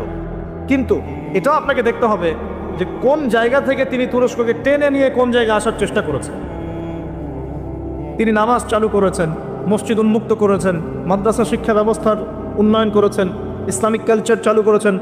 এই যে সংস্কৃতি ছড়িয়ে, ইসলামিক সংস্কৃতি ছড়িয়ে দেওয়ার চেষ্টা করছেন, অটোম্যানদের হারানো সেই গৌরব আবার ফিরে আনার চেষ্টা করছিলেন। এবং এই চেষ্টা ক্রমাগত অব্যাহত আছে কিন্তু, এবং জাতি তাকে কিন্তু খুব ভালোবাসে, জাতি কিন্তু তাকে খুব ভালোবাসে। এখন সাম্প্রতিক সময় যে ইস্যুটা হয়েছিল, কোরআন পুড়িয়ে দেয় ইস্যু, মনে আছে? কোন দেশ পুড়িয়ে দিয়েছিল? সুইডেন, মনে আছে? এই ইস্যুটা নিয়ে কিন্তু সবচেয়ে বেশি প্রতিবাদ করেছে যে রাষ্ট্রটা, তার নাম তুরস্ক। কথা বুঝতে পারছেন? শুধু তাই নয়, ওই ন্যাটোতে যোগদানকে কেন্দ্র করে ন্যাটোর সাথে তার একটা কনফ্লিক্ট চলছে। সুইডেন, ডেনমার্ক, ফিনল্যান্ড এরা যে ন্যাটোর কাছাকাছি আসতে চাচ্ছে, তুরস্ক ডিফিট করছে না, আসা যাবে না। এটা নিয়ে পশ্চিমাদের সাথে তার খুব বাকবিতণ্ডা চলছিল লাস্ট কয়েকদিন থেকে। আপনারা কি খবর দেখেন? আমার লেকচার বুঝতে পারছেন কি? আচ্ছা, বাকবিতণ্ডা চলছে পশ্চিমাদের সাথে। এবার আপনাকে কয়েকটা পয়েন্ট বলি। নেদারল্যান্ডের সেই বিজ্ঞানী কেমন করে বললো যে দেড় মাসের মধ্যে এটা হতে পারে? হ্যাঁ, পয়েন্ট। দুই নাম্বার হচ্ছে এই কয়েকটা ইস্যুর পরে কোরআন পুড়িয়ে দেয় ইস্যু, তুরস্কের প্রতিবাদ, ন্যাটোর কনফ্লিক্ট ইত্যাদি, এই ইস্যুগুলোর মধ্য দিয়ে যখন উত্তপ্ত বাক বিনিময় হচ্ছে, তখন ব্রিটেন, জার্মানি আর ইউএসএ তারা বলে দিয়েছিল 7 দিন 10 দিন আগেই বলে দিয়েছিল যে আগামী 10 দিনের মধ্যে তুরস্কে একটা ভয়াবহ হামলা হতে পারে। কি হতে পারে? হামলা। তারা বলেছে সন্ত্রাসী হামলা হতে পারে। রাষ্ট্রমন্ত্রী ব্রিফ করছিলেন, দেখলাম তিনি বলছেন যে তারা বলছে আমাদের এখানে কিছু একটা হবে, কিন্তু কি হবে, কিভাবে হবে তারা বলছে না। এই পয়েন্টটা এখনো মিলাতে পারছি না। আর তৃতীয় পয়েন্টটা আরো মারাত্মক। এই ভূমিকম্পের ঠিক 2 দিন আগে, 3 দিন আগে ওই 3টা কান্ট্রি তুরস্ক থেকে তাদের কনসুলেট, যে পররাষ্ট্র অধিদপ্তরগুলো থাকে, এগুলো গুটিয়ে চলে গেছে দেশে। তারা কেন 2 দিন আগে 3 দিন আগে সব গুটিয়ে চলে গেল? তবে কি তারা কিছু জানতো? তবে কি এখানে কোনো কিন্তু আছে? থাকতেও পারে, থাকতে পারে। আমরা তো গায়েবের খবর জানি না, জানি গায়েবের খবর আমরা জানি না। তবে এই কয়েকটা প্রশ্ন মনের মধ্যে খুব দানা বাঁধছে যে কেন, যে পাপগুলোর কারণে এই জালজালা আসবে নবীজি বললেন। এই যে পাপগুলো আপনাকে বললাম একটু আগে, যে পাপগুলোর কারণে জালজালা ভূমিকম্পগুলো আসে, এই পাপ তো আমরাই সবচেয়ে বেশি করছি। তা আসা তো কথা আমার এখানে থাকে, বুঝতে পারছেন না মনে হয়? মাদকদ্রব্যের প্রচলন বাংলার মাটিতে বেশি না কম? কত বেশি? প্রচণ্ড রকম বেশি। বেশি না? নগ্নতা, বেহায়াপনা বেশি না কম? গান বাজনা, বাদ্যযন্ত্র বেশি না কম? সংস্কৃতির দোহাই দিয়ে আমরা সবাইকে এগুলো শোনাচ্ছি কিনা? নগ্নতা, ব্লু ফিল্মস, পর্নোগ্রাফিতে আমরা কি পিছিয়ে নিয়ে এগিয়ে? করাপশন, দুর্নীতিতে আমরা কত নাম্বার? আজকে আসছি 12, আগে ছিল 13, আজকে হয়েছে 12। মাশাআল্লাহ, উন্নতি হয়েছে আমাদের। আচ্ছা, তারপরে এই যে আমানতের খেয়ানতে আমরা পটু না কম না বেশি? একটা হাতি উপর থেকে আস্তে আস্তে এখানে মাছি হয়ে যায় কিনা? একটা হাতি উপর থেকে আস্তে আস্তে মাছি হয়ে যায় কিনা? মানুষ সম্পদ লুটে পুটে খাচ্ছে কিনা? তো ভূমিকম্প আসার যে কারণগুলা, এগুলো তো আমরা ফার্স্ট। তাহলে ওখানে এত বড় আযাব কেন? এটা প্রশ্ন না? আল্লাহ পাক উত্তর ভালো জানেন। তবে হতে পারে এটা পুরো মুসলিমদের জন্য একটা শিক্ষা। যদি তোমরা সতর্ক না হও তাহলে তোমাদের কাছেও কিন্তু এই আযাব আসবে। আর ওই বিজ্ঞানী, যে বিজ্ঞানীর কথা বললাম, তার ব্যাপারে আজকে রিসার্চ করতে গিয়ে দেখলাম সে আরও একটা নিউজ দিয়েছে। সে বলেছে যে খুব সাম্প্রতিক সময়ে, অদূর ভবিষ্যতে, সে বলছে যে চায়না, পাকিস্তান, বাংলাদেশ, আফগানিস্তান, এই পুরো কন্টিনেন্টে আরেকটা ভয়াবহ ভূমিকম্প হতে যাচ্ছে। দুটো প্রশ্ন করবো, সে কেমন করে এস্টিমেট করতে পারে আর তার কথা ফলতেছে কিভাবে? তবে সায়েন্স বলছে এবং কোরআন হাদিস থেকে আমরা এটাও দেখছি যে হ্যাঁ, ভূমিকম্প যে পাপের কারণে আসে, এই পাপগুলো আমরা কিন্তু করছি, কম বেশি সবাই করছি। আর 2 নম্বর হচ্ছে যে টেকটনিক প্লেটের কথাগুলো বলা হয় বা এই যে ফ্রন্ট লাইনগুলোর কথা বলা হয়, এগুলো কিন্তু আমাদের দেশ পাকিস্তান, আফগানিস্তান, চায়নার দিকে আছে, মায়ানমারের দিকে আছে। আর এটা হাদিস থেকে আমি জানি কিয়ামতের আগে আগে 3টা বড় বড় ভূমিকম্প হবে। কয়টা ভাই? 3টা। এই কিয়ামতের 10টা বড় আলামতের মধ্যে এই 3টা হচ্ছে অন্যতম। নবীজি বলেছেন একটা হচ্ছে পৃথিবীর পূর্ব দিকে, যেখানে আমরা বসবাস করি, Bangladesh, Pakistan, Sri Lanka, India, Myanmar, Indonesia, Malaysia, পূর্ব দিক, এদিকে একটা ভূমিধস হবে। একটা হলো পৃথিবীর পশ্চিমে, মানে ওই যে পশ্চিমা সভ্যতা, যেখানে যাওয়ার জন্য আপনি ব্যতিব্যস্ত হয়ে আছেন। আর 3 নম্বর হচ্ছে পৃথিবীর মাঝখানে জাজিরাতুল আরাবিয়া, আরাবিক পেনিনসুলার মধ্যে একটা ভূমিকম্প হতে পারে। এই 3টা হবেই, রাসূল সাল্লাল্লাহু আলাইহি ওয়াসাল্লাম বলেছেন।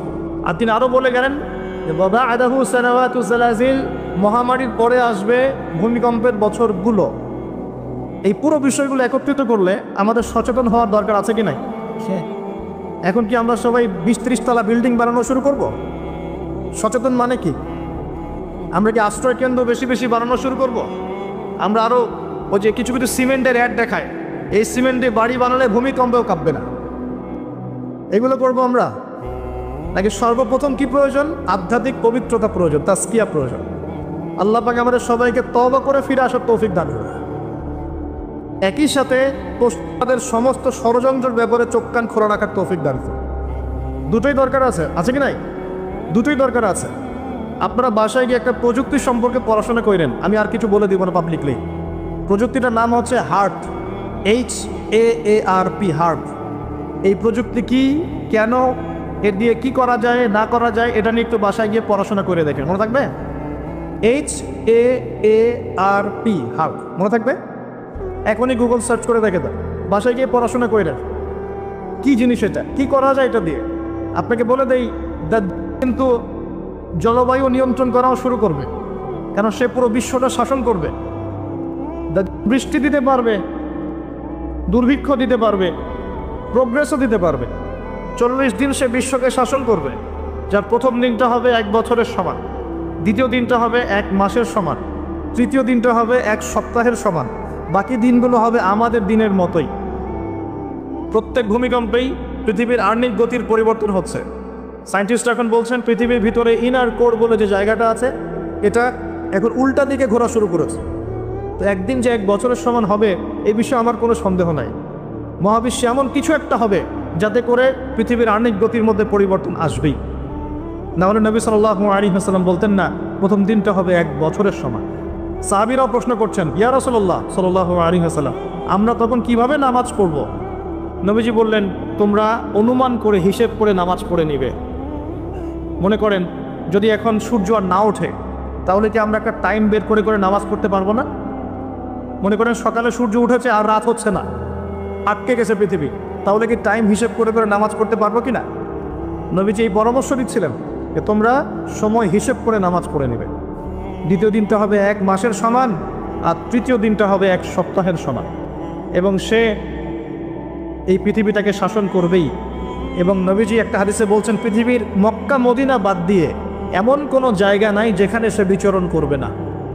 সফে সালাহিন বলছেন তার বিচরণ দুভাগেও হতে পারে। এক, সে নিজে বিচরণ করবে, আল্লাহ তাকে সেই ক্ষমতা দিবেন, অথবা সে প্রত্যেকটা জায়গায় তার অনুসারী তৈরি করবে যারা তার হয়ে কাজ করবে।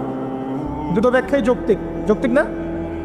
একজন ব্যক্তি কি একা একাই বিশ্বকে শাসন করতে পারে, নাকি তার কোনো ফলোয়ার্স লাগবে? ফলোয়ার্স লাগবে না? এখানে তার ফলোয়ার্স কারা? নবীজি বলছেন ইস্পাহানের 70,000 ইহুদি তাকে ফলো করবে। এই পৃথিবীতে আমাদের ভালোবাসার কেন্দ্র কে হবেন? সমস্ত কিছু ভালোবাসার ঊর্ধ্বে কার স্থান হবে? আর আল্লাহ বলেছেন যদি তোমরা আমাকে সত্যিকার অর্থেই ভালোবাসো, কুল ইন কুনতুম তুহিব্বুনাল্লাহ ফাত্তাবিউনি, যদি তোমরা সত্যিকার অর্থে আল্লাহকে ভালোবাসো, আল্লাহর ভালোবাসা পেতে চাও, তাহলে একটা কাজ করো। কি করো? ফাত্তাবিউনি, কার অনুসরণ করো? মুহাম্মদুর রাসূলুল্লাহ সাল্লাল্লাহু আলাইহি ওয়াসাল্লাম। আপনি আর আমি আমাদের জীবনের প্রতিটা কাজ যদি মুহাম্মদ সাল্লাল্লাহু আলাইহি ওয়াসাল্লামের তরিকা মতো করি, আপনি প্রমাণ করে দিবেন হে আল্লাহ আমি তোমাকে ভালোবাসি, এবং আপনিও আল্লাহর ভালোবাসা পাবেন ইনশাআল্লাহ। শুধু তাই নয়, শুধু ভালোবাসাই নয়, ওয়ায়াগফির লাকুম যুনুবাকুম, তোমাদের সমস্ত পাপ মাফ করে দেব ইনশাআল্লাহ। আল্লাহু গফুর রহিম, আল্লাহ পাক হচ্ছেন পরম করুণাময়, অসীম দয়ালু। এখন নবী সাল্লাল্লাহু আলাইহি ওয়াসাল্লামকে অনুসরণ কিভাবে করবেন? ঘুমাবেন কার মতো? রাসূলের মতো। উঠবেন কার মতো করে? ওযু করবেন কার মতো? বাথরুমে যাবেন কার মতো? বের হবেন কার মতো? নামাজ পড়বেন কার মতো করে? তেলাওয়াত করবেন কার মতো? জিকির করবেন কার তরিকায়? ব্যবসা করবেন কার তরিকায়? চাকরি বাকরি কার তরিকায় করবেন? বিভিন্ন সেক্টরে দায়িত্ব কার মতো করে পালন করবেন? একজনই আপনার উসওয়াতুল হাসানাহ, লাকাদ কানা লাকুম ফি রাসূলিল্লাহি উসওয়াতুল হাসানাহ। একজনকে আল্লাহ পাক রোল মডেল করেছেন। একজনকে কি করেছেন? Role model. তাকে ফলো করলেই ইনশাআল্লাহ আপনি জান্নাতে চলে যাবেন। আর এটা কি শুধু জীবনের একটা ক্ষেত্রে করবেন না সমস্ত ক্ষেত্রে করবেন? আল্লাহ তৌফিক দান করুন। আর নবী সাল্লাল্লাহু আলাইহি ওয়াসাল্লামকে যারা ভালোবাসেন তাদেরকে আপনি ভালোবাসবেন। নবী সাল্লাল্লাহু আলাইহি ওয়াসাল্লামকে যারা ভালোবাসেন তাদেরকে আপনি ভালোবাসবেন। যারা নবীকে ভালোবাসে না তাকে কি ভালোবাসবেন? ভালোবাসার মানদণ্ড কি হবে? আল্লাহর জন্য ভালোবাসবো, আল্লাহর জন্যেই ঘৃণা করব। এটা আল্লাহর জন্য কাছে আসা, আল্লাহর জন্যই দূরে যাওয়া। আরশের নিচে আল্লাহ পাক যে কয় শ্রেণীর মানুষকে আশ্রয় দিবেন, যে 7 শ্রেণীর মানুষকে, তার মধ্যে এক শ্রেণী আছে এমন 2 ব্যক্তি যারা পরস্পরকে শুধু আল্লাহর জন্য ভালোবাসে। কেউ যদি কাউকে আল্লাহর জন্য ভালোবাসে, তার উচিত তাকে জানিয়ে দেয়া যে হে অমুক ভাই, আমি আপনাকে আল্লাহর জন্য ভালোবাসি। অমুক দিনী বোনকে বলতে পারে আমি আপনাকে আল্লাহর জন্য ভালোবাসি। এক ভাগ ভালোবাসা দিয়ে পৃথিবী চলছে।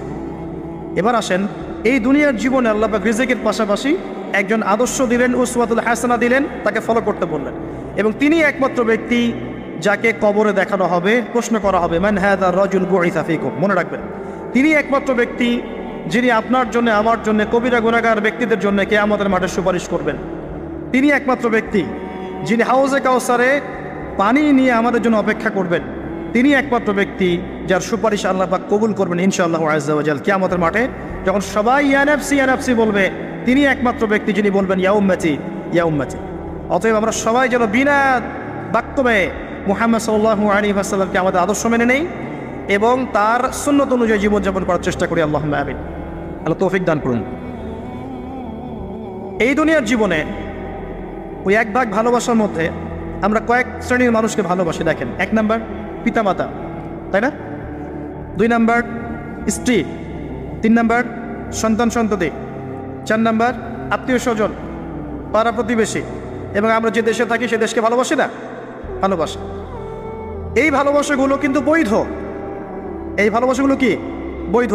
এখানে একটা বিষয় বুঝতে হবে যে ভালোবাসার ঘৃণা করার মানদণ্ড কে দিবে? আল্লাহ এবং তার রাসূল। এই মানদণ্ডে ভালোবাসবেন। যে ভালোবাসা বা যে আবেগ আল্লাহ এবং তার রাসূলের বিধানের অনুকূলে যায় না, সেটাকে করবেন। দুটো বিষয়, পবিত্র ভালোবাসা, আল্লাহ কর্তৃক স্বীকৃত বৈধ ভালোবাসা, এটা একটা। আর একটা এর বিপরীত শক্তি শয়তান কর্তৃক স্বীকৃত ভালোবাসা। আমার কথাটা একটু গভীরভাবে বোঝেন। একটা হচ্ছে আল্লাহর পক্ষ থেকে স্বীকৃত বৈধ ভালোবাসা, এর বিপরীতে হচ্ছে একটা প্রবৃত্তিগত পাশবিক দাসত্ব শয়তান কর্তৃক স্বীকৃত। কথা বুঝতে পারছেন? আল্লাহ কর্তৃক স্বীকৃতের মধ্যে আমরা পিতা মাতাকে ভালোবাসবো, বরং পিতা মাতাকে যে ভালোবাসবে না এবং তাদের খেদমত করে জান্নাত লাভ করতে পারবে না, এই সন্তানদেরকে নবী সাল্লাল্লাহু আলাইহি ওয়াসাল্লাম অভিশাপ দিয়েছেন। মায়ের সাথেই জান্নাত জড়িত আছে, পিতার সন্তুষ্টির সাথেই সন্তানের ফয়সালা জড়িত আছে। তো পিতা মাতাকে যে বৃদ্ধ অবস্থায় পেল, তাদের খেদমত করে জান্নাত লাভ করতে পারলো না, এদের জন্য ধ্বংস। নবী সাল্লাল্লাহু আলাইহি ওয়াসাল্লাম বলেছেন আমিন। আমরা এখন একটা সমস্যা দেখতে পারি, অনেক পিতামাতা এসে অভিযোগ করে সন্তান খোঁজ খবর নেয় না, সন্তান ভালোবাসে না, সন্তান হক আদায় করে না। মনে রাখবেন, একজন পিতার একদিনের আত্মত্যাগ আর একজন মায়ের শুধু প্রসব বেদনা, এর হক সারা জীবন তাদের খেদমত করে আমরা শোধ করতে পারবো না। পিছের চামড়া তুলে পাপোশ বানালেও মা বাবার ঋণ কখনো শোধ হবে না। হবে? কোন সন্তানরা এমন করছে? যেই সন্তানদেরকে পিতামাতারা আল্লাহকে চেনায় নেই, যেই সন্তানদেরকে পিতামাতা রাসূলকে চেনায় নাই, কোরআনকে চেনায় নাই, হাদিসকে চেনায় নাই, এই বাচ্চারাই কিন্তু এই কাজগুলো করছে। অতএব এখানে পিতামাতারও একটা দোষ আছে। সন্ততিকে মানুষ করতে হতো আল্লাহ এবং তার রাসূলের আদর্শে মানুষ করতে হতো। যখন আমরা এই আদর্শে মানুষ না করে পশ্চিম আদর্শে মানুষ করেছি, আপনার পিতা আপনার সন্তান তো আপনার খোঁজ নিবে না, স্বাভাবিক। এখানে উভয় পক্ষেই সমস্যা আছে। আমরা রিকোয়েস্ট করবো পিতামাতাদেরকে সন্ততিদেরকে মানুষ করেন নবী সাল্লাল্লাহু আলাইহি ওয়াসাল্লামের সুন্নাহ মোতাবেক। এবং আমাদের যে জেনারেশন আমরা আছি, যারা যুবক আছি, আমাদের উচিত হবে এটা মনে রাখা যে আমরাও একদিন পিতামাতা হব। আজকে আমরা যা করছি আমাদের পিতামাতার সাথে, কালকে আমাদের সন্তানরাও কিন্তু আমাদের সাথে এটাই করবে, মনে রাখবেন। অতএব পিতামাতার হক আদায় করুন, আল্লাহ এবং তার রাসূলের পরেই আপনার পিতামাতার হক। ওয়া ক্বাদা রাব্বুকা আল্লা তা'বুদা ইল্লা ইয়্যাহু ওয়া বিল ওয়ালিদাইনি ইহসানা ইম্মা ইয়াবলুগান্না ইনদাকা আল-কিবারা আহাদুহুমা আও কিলাহুমা ফালা তাকুল লাহুমা উফফিন ওয়া লা তানহারহুমা ওয়া কুল লাহুমা কাওলান কারীমা ওয়াহফিজ লাহুমা জানাহা যুল্লি মিনার রাহমা ওয়া কুর রাব্বিরহামহুমা কামা রাব্বায়ানি সগীরা। এই দোয়াটা আমরা সবাই বেশি বেশি করব, আল্লাহ পাক তৌফিক দান করুন। এই ভালোবাসা বৈধ নয় কি? এটা বৈধ ভালোবাসা নয়? এই ভালোবাসলে আপনি নেকি পাবেন, আল্লাহ সন্তুষ্টি পাবেন ইনশাআল্লাহ। এবার আসেন সন্তানদেরকে ভালোবাসা, এটা বৈধ নয়? সন্তানদেরকে যদি এই উদ্দেশ্যে ভালোবাসি যে এই সন্তানরা বড় হয়ে আল্লাহর পথের দায়ী হবে, আলেম হবে, দ্বীনের খেদমত করবে, মানুষের কল্যাণ করবে, সুনাগরিক হবে, ভালো মানুষ হবে, এই সন্তান আমার জন্য সদকায়ে জারিয়ার মাধ্যম হবে না? হবে ইনশাআল্লাহ। এই সন্তানকে মানুষ করতে গিয়ে ভালোবাসা বৈধ, এর জন্য আপনি নেকি পাবেন ইনশাআল্লাহ তাআলা। বোনকে ভালোবাসেন না? বোনের ইজ্জত সম্মানের জন্য জীবন দিতে প্রস্তুত হন না? এটা ভালোবাসা বৈধ নয় কি? বৈধ। মেয়েকে ভালোবাসেন না?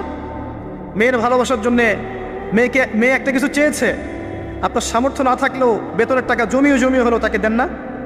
এটা ভালোবাসা বৈধ নয়? নবী সাল্লাল্লাহু আলাইহি ওয়াসাল্লাম তার মেয়ে ফাতিমা রাদিয়াল্লাহু আনহাকে ভালোবাসতেন না? কলিজার টুকরা ছিলেন না? তিনি তার স্ত্রীদেরকে ভালোবাসতেন না? স্ত্রীর সাথে স্ত্রীর কোলে মাথা রেখে কোরআন তেলাওয়াত করতেন যখন স্ত্রী হায়েজ অবস্থায় আছে। স্ত্রীর সাথে দৌড় প্রতিযোগিতা করেছেন, স্ত্রীর সাথে চাঁদ দেখেছেন, যেখানে স্ত্রী কামড় দিয়েছে ওই গোষ্ঠের টুকরা সেখানে তিনি কামড় দিয়েছেন। নবী করিম সাল্লাল্লাহু আলাইহি ওয়াসাল্লাম স্ত্রী থেকে ভালোবাসেন নাই? এটাও সুন্নাহ, এটার জন্য নেকি পাবেন। সন্তানদেরকে ভালোবাসলে নেকি পাবেন। কোরআনে এবং হাদিসে অনেক দলিল আছে। কিন্তু ওই যে নূহ আলাইহিস সালামের কথা মনে আছে? তার সন্তান যে কাফের অবস্থায় ডুবে মরল, মনে আছে? তারপরেও আল্লাহর কাছে দোয়া করছেন, আল্লাহ আমার পরিবারটাকে মাফ করে দাও। আল্লাহ পাক ধমক দিয়ে বলছেন, লাইসা মিন আহলিক, সে তোমার পরিবারের কেউ না।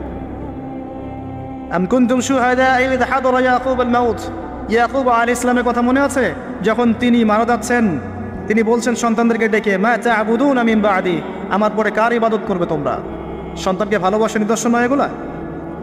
লুকমান হাকিম তার সন্তানকে বোঝাচ্ছেন, ইয়া বুনাই লা তুশরিক বিল্লাহ, শিরিক করো না, শিরিক সবচেয়ে বড় জুলুম, নামাজ কায়েম করো, সৎ কাজের আদেশ করো, অসৎ কাজে নিষেধ করো। সন্তানকে ভালোবাসা নয়? ইউসুফ আলাইহিস সালামের পিতা সন্তানকে ভালোবাসতেন না? আমরা তো সূরা ইউসুফকে মনে করি ইউসুফ জুলাইখার গল্প, তাই না? এটা ইউসুফ আর জুলাইখার প্রেম কাহিনী নয়। সূরা ইউসুফ তার পিতার সাথে তার ছেলের প্রেম কাহিনী। ভালো করে সূরা ইউসুফ বোঝেন। সূরা ইউসুফ পিতার সাথে সন্তানের মহব্বতের কাহিনী। ভালো করে পড়তে শেখেন, বুঝতে শেখেন। যখন তিনি কাঁদতে কাঁদতে অন্ধ হয়ে গেছেন ছেলের জন্যে, ইয়াকুব আলাইহিস সালাম কাঁদতে কাঁদতে ছেলের জন্য অন্ধ হয়ে গেছেন, প্রায় চোখ নষ্ট হয়ে গেছে। ইউসুফ আলাইহিস সালাম তার একটা রুমাল বা কাপড়ের টুকরা পাঠালেন হাদিয়া, মনে আছে? মনে আছে? আসছে কাপড়, আর তার বাবা যোজন যোজন দূর থেকে বলছেন যে আমি ইউসুফের গন্ধ পাচ্ছি এখান থেকে। কি ভালোবাসা না? কোরআনে অনেক। মূসা আলাইহিস সালামের মা, আল্লাহ পাক বলেন মূসা আলাইহিস সালামকে ভাসিয়ে দিতে, বাচ্চা মূসা সিন্ধুকে ভাসাতে তার হৃদয়টা ব্যাকুল হয়ে যাচ্ছে। আল্লাহ পাক তার কলবটা শান্ত করলেন, ওয়াহি করলেন, ভাসিয়ে দাও। ওই বাচ্চাকে তুলে নিল ফেরাউনের স্ত্রী, সেখানে লালিত পালিত হতে থাকলো সন্তান। মূসা আলাইহিস সালামের বোন পিছু পিছু ধাওয়া করলো, তারপরে বলল, আমি কি এমন কারো খবর দিব যে এই বাচ্চাকে দুধ পান করাবে, পরে এই বাচ্চাকে তার মায়ের কাছে আল্লাহ পাক ফিরিয়ে দিলেন, দেখছেন? এবং যখন একটা কি জানি, ওয়ারাজআনাকা ইলা উম্মিক কাই তাকাররা আইনুহা ওয়ালা তাহজান, এটা আমি মূসা তোমাকে ফিরিয়ে দিয়েছিলাম তোমার মায়ের কাছে, যাতে তোমার মা তোমাকে পেয়ে তার চক্ষু শীতল করতে পারে। ভালোবাসা না? কোরআন হাদিস ঘাটতে থাকেন, দেখেন বৈধ ভালোবাসার কত নিদর্শন আছে, এবং এগুলো বৈধ, এগুলোতে আপনি নেকি পাবেন। বাবার প্রতি ভালোবাসা, সন্তানের প্রতি ভালোবাসা, আপনার স্ত্রী সন্তানের প্রতি ভালোবাসা, আপনার স্ত্রীর প্রতি, আপনার প্রতিবেশীর প্রতি, আত্মীয়তার হক রক্ষা করলে, আপনি দেশের খেদমত করলে, জাতিকে ভালোবাসলে আপনি নেকি পাবেন, কল্যাণে কাজ করলে নেকি পাবেন ইনশাআল্লাহ। এবার এর বিপরীতে শয়তান, শোনেন এই জায়গাটা একটু ভালো করে বোঝেন, এটা লাস্ট অংশ। এর বিপরীতে শয়তান চেয়েছে কি, যাতে করে আদম সন্তানদেরকে জাহান্নামে নিয়ে যেতে পারে। এই জন্য পবিত্র ডিভাইন বৈধ ভালোবাসার বিপরীতে সে কিছু প্রবৃত্তিগত চাওয়া দিয়েছে আপনাকে, প্রবৃত্তিগত আবেগ, কিছু অনুভূতি, কিছু পাশবিক দাসত্ব দিয়েছে। যদি আপনি এই অবৈধ পথে পা বাড়ান, তাহলে এই ভালোবাসাগুলোর বিনিময় করে নেকি তো হবেই না, বরং আপনার জাহান্নামের ফয়সালা হয়ে যাবে। নাউজুবিল্লাহ। শয়তান দুরকম, মানুষ শয়তান, জিন শয়তান। এর পাশাপাশি আছে শেষ জামানার সবচেয়ে বড় ফিতনা মসিহুদ দাজ্জাল এবং তার অনুসারীরা। সব কিছু মিলে তারা আপনার সামনে কয়েকটা টোপ দিয়ে দিয়েছে। এক নাম্বার আপনাকে দিয়েছে দুনিয়ার প্রতি ভালোবাসা। এক নাম্বার দুনিয়ার প্রতি ভালোবাসা। যে দুনিয়াকে ভালোবাসবে সে হালাক হয়ে যাবে। যার কলবের মধ্যে দুনিয়ার প্রতি আসক্তি আর ভালোবাসা আছে, সে কখনো 100% মন দিয়ে আল্লাহর ইবাদত করতে পারবে না। এক নাম্বার বেঁচে থাকতে হবে কি থেকে? দুনিয়ার প্রতি আসক্তি ভালোবাসা থেকে, এটা এক নাম্বার। দুই নাম্বার অর্থ সম্পদ এগুলোর প্রতি ভালোবাসা, মোহ। আলহাকুমুত তাকাসুর হাত্তা যুরতুমুল মাকাবির কাল্লা সাউফা তা'লামুন সুম্মা কাল্লা সাউফা তা'লামুন। সূরাটা তো আমার চেয়ে আপনারা ভালো জানেন। শেষে কি আছে? সুম্মা লা তুসআলুন্না ইয়াওমাইযিন আনিন নাঈম। যে টাকা পয়সার প্রতি ভালোবাসা শয়তান ঢুকিয়েছে। আরও ঢুকিয়েছে শয়তান মাদকের প্রতি ভালোবাসা, মাদকের প্রতি আসক্তি, ভালো লাগে মাদক খেতে, একটা ভালোবাসা কাজ করে। ঢুকিয়েছে মিউজিকের প্রতি ভালোবাসা, হারাম মিউজিকের প্রতি ভালোবাসা, ভালো লাগে, মন নাকি শান্ত হয়। আর সবচেয়ে ডেঞ্জারাস যেটা ঢুকিয়েছে সেটা হচ্ছে এমন মেয়ের প্রতি আসক্তি, এমন নারীর প্রতি আসক্তি যে আসক্তিটা আল্লাহ পাক হালাল করেন নাই, অর্থাৎ গায়রে মাহরাম মেয়ের প্রতি আসক্তি। এটা এক নাম্বার, কারণ আল্লাহ পাক সূরা আলে ইমরানে বলেছেন যুয়্যিনা লিন-নাস হুব্বুশ শাহওয়াতি মিনান নিসা। যে কয়টা বিষয়ের প্রতি মানুষের আসক্তি থাকে তার প্রথমটা হচ্ছে নিসা বা মহিলা, পরে অন্য অন্য টাকা পয়সা, ধন দৌলত, সোনা চাঁদি এগুলো পড়ে। আর এটাকে শয়তান সবচেয়ে বড় অস্ত্র হিসাবে ইউজ করেছে। মনে করে দেখেন, যত বড় বড় সম্প্রদায় ছিল এদের প্রধান প্রধান ফিতনাগুলো ছিল নারী কেন্দ্রিক। এমনকি নবীজি বলেছেন বনু ইসরাইলের মধ্যে প্রথম ফিতনা হয়েছে কি কেন্দ্রিক? নারী কেন্দ্রিক। আর আমি আমার উম্মতের মধ্যে নারীর চেয়ে বড় কোনো ভয়ঙ্কর ফিতনা ছেড়ে যাচ্ছি না। শয়তান এই কয়েকটা ফিতনা, আপনার দুনিয়ার আসক্তি, টাকা পয়সা, ভোগবিলাস, বাড়ি গাড়ি, ব্যাংক ব্যালেন্স, স্ট্যাটাস, ক্ষমতার ভালোবাসা, আপনার মাদকের ভালোবাসা, গান বাজনার প্রতি ভালোবাসা, অশ্লীলতা, বেয়াপনা, সেনা আর হারাম রিলেশনশিপ, এগুলোর প্রতি শয়তান আসক্তি সৃষ্টি করেছে। এটা হচ্ছে ভালোবাসা নয়, এটা হচ্ছে পাশবিক প্রবৃত্তিগত একটা দাসত্ব। আমার কথা কি বোঝা যায়? ল্যাঙ্গুয়েজ একটু ডিফিকাল্ট মনে হয়। এটা কিন্তু বৈধ ভালোবাসা নয়, যে ভালোবাসলে আপনি নেকি পাচ্ছেন। দুনিয়ার প্রতি আসক্তি থাকলে নেকি পাবেন, পিতা মাতাকে ভালোবাসলে নেকি পাবেন। টাকা পয়সা, ব্যাংক ব্যালেন্স, বাড়ি গাড়ির প্রতি আসক্তি, মোহ থাকলে নেকি পাবেন, ফিতনায় পড়ে যাবেন। কিন্তু আপনি সন্তানকে ভালোবাসলে নেকি পাবেন। একটা হারাম মেয়েকে ভালোবাসলে নেকি পাবেন, আপনি স্ত্রীকে ভালোবাসলে নেকি পাবেন। স্ত্রীর মুখে ভাত তুলে দিলে নেকি পাবেন, স্ত্রীর মুখে খাবার তুলে দিলে নেকি পাবেন, তার দিকে তাকালে আপনি নেকি পাবেন, তাকে আদর করলে নেকি পাবেন, তার সাথে অন্তরঙ্গ সময় কাটালে আপনি নেকি পাবেন। আপনি মাদক, এই যে গান বাজনা, পর্নোগ্রাফি, মানে ক্ষমতার দাপট, এই বিষয়গুলোকে ভালোবাসলে নেকি পাবেন, নাকি মায়ের সেবা করলে নেকি পাবেন? বৈধ ভালোবাসা, অবৈধ আসক্তি। এখন এই অবৈধ আসক্তিগুলোর মধ্যে একটা হচ্ছে হারাম মেয়েদের প্রতি ভালোবাসা, যেটা এখন এই মুসলিম সমাজের মহামারী বলা যায়। অন্য পয়েন্টসগুলো আজকে আমি বলার সময় পাচ্ছি না, এগুলো নিয়ে অনেকদিন বলেওছি, ইনশাল্লাহ আগামীতে বলবো। দুনিয়া, মাদক, অন্যান্য বিষয়গুলো পরে টাচ করবো ইনশাল্লাহ। আজকে যে বিষয়টা নিয়ে কথা বলার বেশি দরকার, যেহেতু আগামীতে একটা সময় আসছে যখন এই বিষয়টাকে নিয়ে মানুষ বেশি পাপে লিপ্ত হবে, এই জন্য বলছি। এটা হচ্ছে হারাম ভালোবাসা, আল্লাহ পাক বৈধ করেননি। এমনকি কথা বলার সময় আল্লাহ পাক বলেছেন একজন গায়রে মাহরাম মেয়ে যেন পর্দার আড়াল থেকে কথা বলে, কিছু চাইতে হলে যেন পর্দার আড়াল থেকে চায়, এবং গলার ভয়েসটা যেন কর্কশ হয়।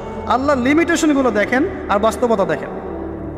আল্লাহ পাকের লিমিটেশন হচ্ছে এরকম যে একজন মেয়ে যে আমার স্ত্রী নয়, তার সাথে আপনি ফোনে কথা বলতে পারবেন না, প্রেমালাপ করতে পারবেন না, আপনি তার দিকে কামনার দৃষ্টিতে তাকাতে পারবেন না, আপনি তাকে স্পর্শ করতে পারবেন না, তার সাথে নির্জনে কোথাও সময় কাটাতে পারবেন না। আল্লাহর বাইন্ডিংসগুলো দেখেন। একজন নারীর সাথে ফোনে কথা বললেই কিন্তু সেক্সুয়াল সম্পর্ক হয় না, হয়। একজন গায়রে মাহরাম মেয়ের সাথে যদি আপনি বসে কফি খান তাহলে কিন্তু যৌন সম্পর্ক স্থাপিত হয়নি, এখন হয়। তারপরেও আল্লাহ রাব্বুল আলামিন বলছেন ওয়ালা তাকরাবুজ জিনা, এটার নাম আল্লাহ দিয়েছেন জিনা, আর বলছেন করো না এমনটা নয়, বরং ধার কাছেও যেও না। মানে একটা সীমারেখা দেয়া আছে, একটা মাঠ, এর চারপাশে একটা বাউন্ডারি দেওয়া আছে। বাউন্ডারি বলছেন তো, আল্লাহ বলছেন মাঠে ঢুকো না এমনটা বলছেন না, আল্লাহ বলছেন মাঠের বাউন্ডারির কাছেও যেও না। কথা বুঝতে পারছেন? ফল খেও না, না ওয়ালা তাকরাবা হাদিহিশ শাজারা, এই গাছটার কাছেও যেও না। মিলাতে পারছি? আমি বুঝাতে পারছি? আদম এবং হাওয়া আলাইহিস সালাম এই গাছের ফল খেও না এমন কথা ছিল না, কথা ছিল এই গাছের কাছেও যেও না। একই কথা আল্লাহ বলছেন জেনা করো না নয়, ওয়ালা তাকরাবুজ জিনা, জেনার কাছেও যেও না। এখন এটা হচ্ছে আল্লাহর নিষেধাজ্ঞার একটা বাইন্ডিংস, লস, একটা একটা পিলার, একটা বাউন্ডারি। আর আপনি বাস্তবতা দেখবেন ভিন্ন, যে গায়রে মাহরাম ছেলে মেয়ে এরা অ্যাডাল্ট, এদের যৌন চাহিদা আছে, সেক্সুয়াল চাহিদা আছে, একে অপরের সাথে কোনো মাহরামের সম্পর্ক নাই। এরা পড়াশোনার নামেই হোক, চাকরি বাকরির নামেই হোক, ভ্যালেন্টাইন্সের নামেই হোক, যে কোনো নামেই হোক, এরা একে অপরের সাথে মিলেমিশে একাকার। এরা কথা বলছে, কথা বলার পরে আরও কাছে যাচ্ছে, ভালোবাসার প্রণয় বিনিময় করছে, এক পর্যায়ে কফি খাচ্ছে, ডেটিংয়ে যাচ্ছে, ঘুরছে ফিরছে, এই করতে করতে করতে এক পর্যায়ে তারা হারাম জেনায়ও লিপ্ত হয়ে গেল, বিছানায় চলে গেল। এই সম্পর্কের পর দেখা যায় সম্পর্ক ব্রেকআপ, শেষ। এবং এই ঘটনাগুলোর নাম দিচ্ছি আমরা কাছে আসার গল্প। কার কাছে? যার কাছে আল্লাহ যেতেও নিষেধ করেছে, বলে আত্মাক করা বুঝছে না। আর আমরা বলছি না, কাছে আসারই তো গল্প। কাছে আসার গল্প হতে পারে মায়ের সাথে, মায়ের কাছে আসার গল্প হতে পারে, স্ত্রীর কাছে আসার গল্প হতে পারে, আমার সন্তানের কাছে আসার গল্প হতে পারে, দেশের কাছে আসার গল্প হতে পারে। কিন্তু হারাম জেনার কাছে আসার কোনো গল্প হতে পারে না। কি হতে পারে? জাহান্নামের উপন্যাস হতে পারে। কি হতে পারে? জাহান্নামের আমল নামার একটা উপন্যাস হতে পারে। উপন্যাস বোঝেন না? আল্লাহ পাক এই যে কিয়ামতের মাঠে আমল নামা ছুঁড়ে দিবেন, ছুঁড়ে দিয়ে আমল নামা ঘুরতে থাকবে, কারো ডান হাতে কারো বাম হাতে। যার হাতে আমল নামা আসুক না কেন, যে হাতে আসুক না কেন, আল্লাহ পাক সবাইকে একটা কথা বলবেন, ইকরা কিতাবাক, তুমি তোমার কিতাব পড়ো, কাফা বিনাফসিকা আল-ইয়াওমা আলাইকা হাসিবা, আজকে তুমি তোমার হিসাব নেওয়ার জন্য যথেষ্ট। আমরা সবাই একটা করে উপন্যাস লিখছি, আমরা সবাই একটা করে উপন্যাস লিখছি আমল নামা আমাদের কাজের মধ্য দিয়ে। আর এর চেয়ে ভয়ঙ্কর বিষয়টা হচ্ছে এই উপন্যাসটা আপনাকে পড়তে বলা হবে সবার সামনে। আমার কথা বলে বোঝা যায় না? আমরা একটা গল্প লিখছি আমল নামায়, উপন্যাস লিখছি, যার একটা মোমেন্ট বাদ যাচ্ছে না। এই যে এখন আমরা বসে আছি, এটা আপনার উপন্যাসে উঠে গেছে, আমল নামে উঠে গেছে। মাফ করবেন যদি কালকে আবার দেখেন যে আমল নামাকে উপন্যাস বলে যা ব্যাখ্যা করলাম তো, এবার এই শব্দ দিয়ে আবার তুলকালাম করে ফেলেন। বোঝানোর জন্য বলেছি যুব সমাজ উপন্যাস বোঝে, এই জন্য বলেছি। যুবকরা উপন্যাস বোঝেন না? আপনারা বিভিন্ন উপন্যাস পড়েছেন, যারা জেনারেল লাইনে পড়েছেন অনেক উপন্যাস পড়েছেন, এই জন্য বললাম বোঝানোর জন্যে। আমল নামা কখনো উপন্যাস নয় যে আপনি আর আমি একটা উপন্যাস লিখছি, নিজের গল্প নিজেই লিখছি, নিজের কাজের মধ্য দিয়ে নিজের উপন্যাস নিজেই লিখছি, এবং এটার মধ্যে সবচেয়ে ভয়ঙ্কর কথা হচ্ছে এইটা সবার সামনে আমাকে পড়ে শোনাতে হবে। আমরা কি পারবো এই জেনা, এই মাদক, এই পর্নোগ্রাফি, হারাম, জুয়া, ক্যাসিনো, অন্যায়, অত্যাচার, বেনামাজি, দুর্নীতি, ঘুষ, সুদ, এইগুলোর সব কথা সবার সামনে পড়ে শোনাতে? আমরা কি পারবো আদৌ? আমরা কি প্রস্তুত? পড়তে কিন্তু হবেই ভাই, সবাইকে পড়তে হবে। আলেম, জালেম, কাফের, মুশরিক, মুনাফিক সবাইকে পড়তে হবে। ইকরা কিতাবাক, এক বচনে এসেছে, মানে এক একজন মানুষকে আল্লাহ পাক বলছেন যে তুমি তোমার বই পড়ে, তোমার কিতাব পড়ে শোনাও। কাফা বিনাফসিকা আল-ইয়াওমা আলাইকা হাসিবা, আজকে তুমি তোমার হিসাব নেওয়ার জন্য যথেষ্ট। আল্লাহ পাক আমাদেরকে কথার গভীরতা বোঝার তৌফিক দান। এই হারাম জিনিসগুলোর মধ্যে সবচেয়ে ডেঞ্জারাস এই ফ্রি মিক্সিং। ফ্রি মিক্সিং কি জিনিস? একজন বেগানা মেয়ে একজন বেগানা ছেলের সাথে মিক্স। এখন আপনি কথাগুলো মনে হচ্ছে রূপকথার মতো মনে হবে, কারণ বাস্তবতার সাথে কোনো মিল নাই। বাস্তবতায় আপনি গিয়ে দেখবেন যে স্কুলে পড়ছে মাশাআল্লাহ গায়রে মাহারাম গায়রে মাহারাম ছেলে মেয়ে, এবং নাম দিচ্ছে এরা friends, just only friends, friends only, বন্ধু, ক্লাসমেট। কিন্তু এর বয়স মাশাআল্লাহ 16, এর বয়স 20, বা এর বয়স 15, এর বয়স 18। উভয়ের যৌন চাহিদা হয়েছে বালেগ এবং বালেগা। এই বয়সে আসার আরও 5-6 বছর আগে সে বালেগা হয়ে গেছে, এবং তারা কিন্তু আলাদা আলাদা সেকশনে পড়ছে না।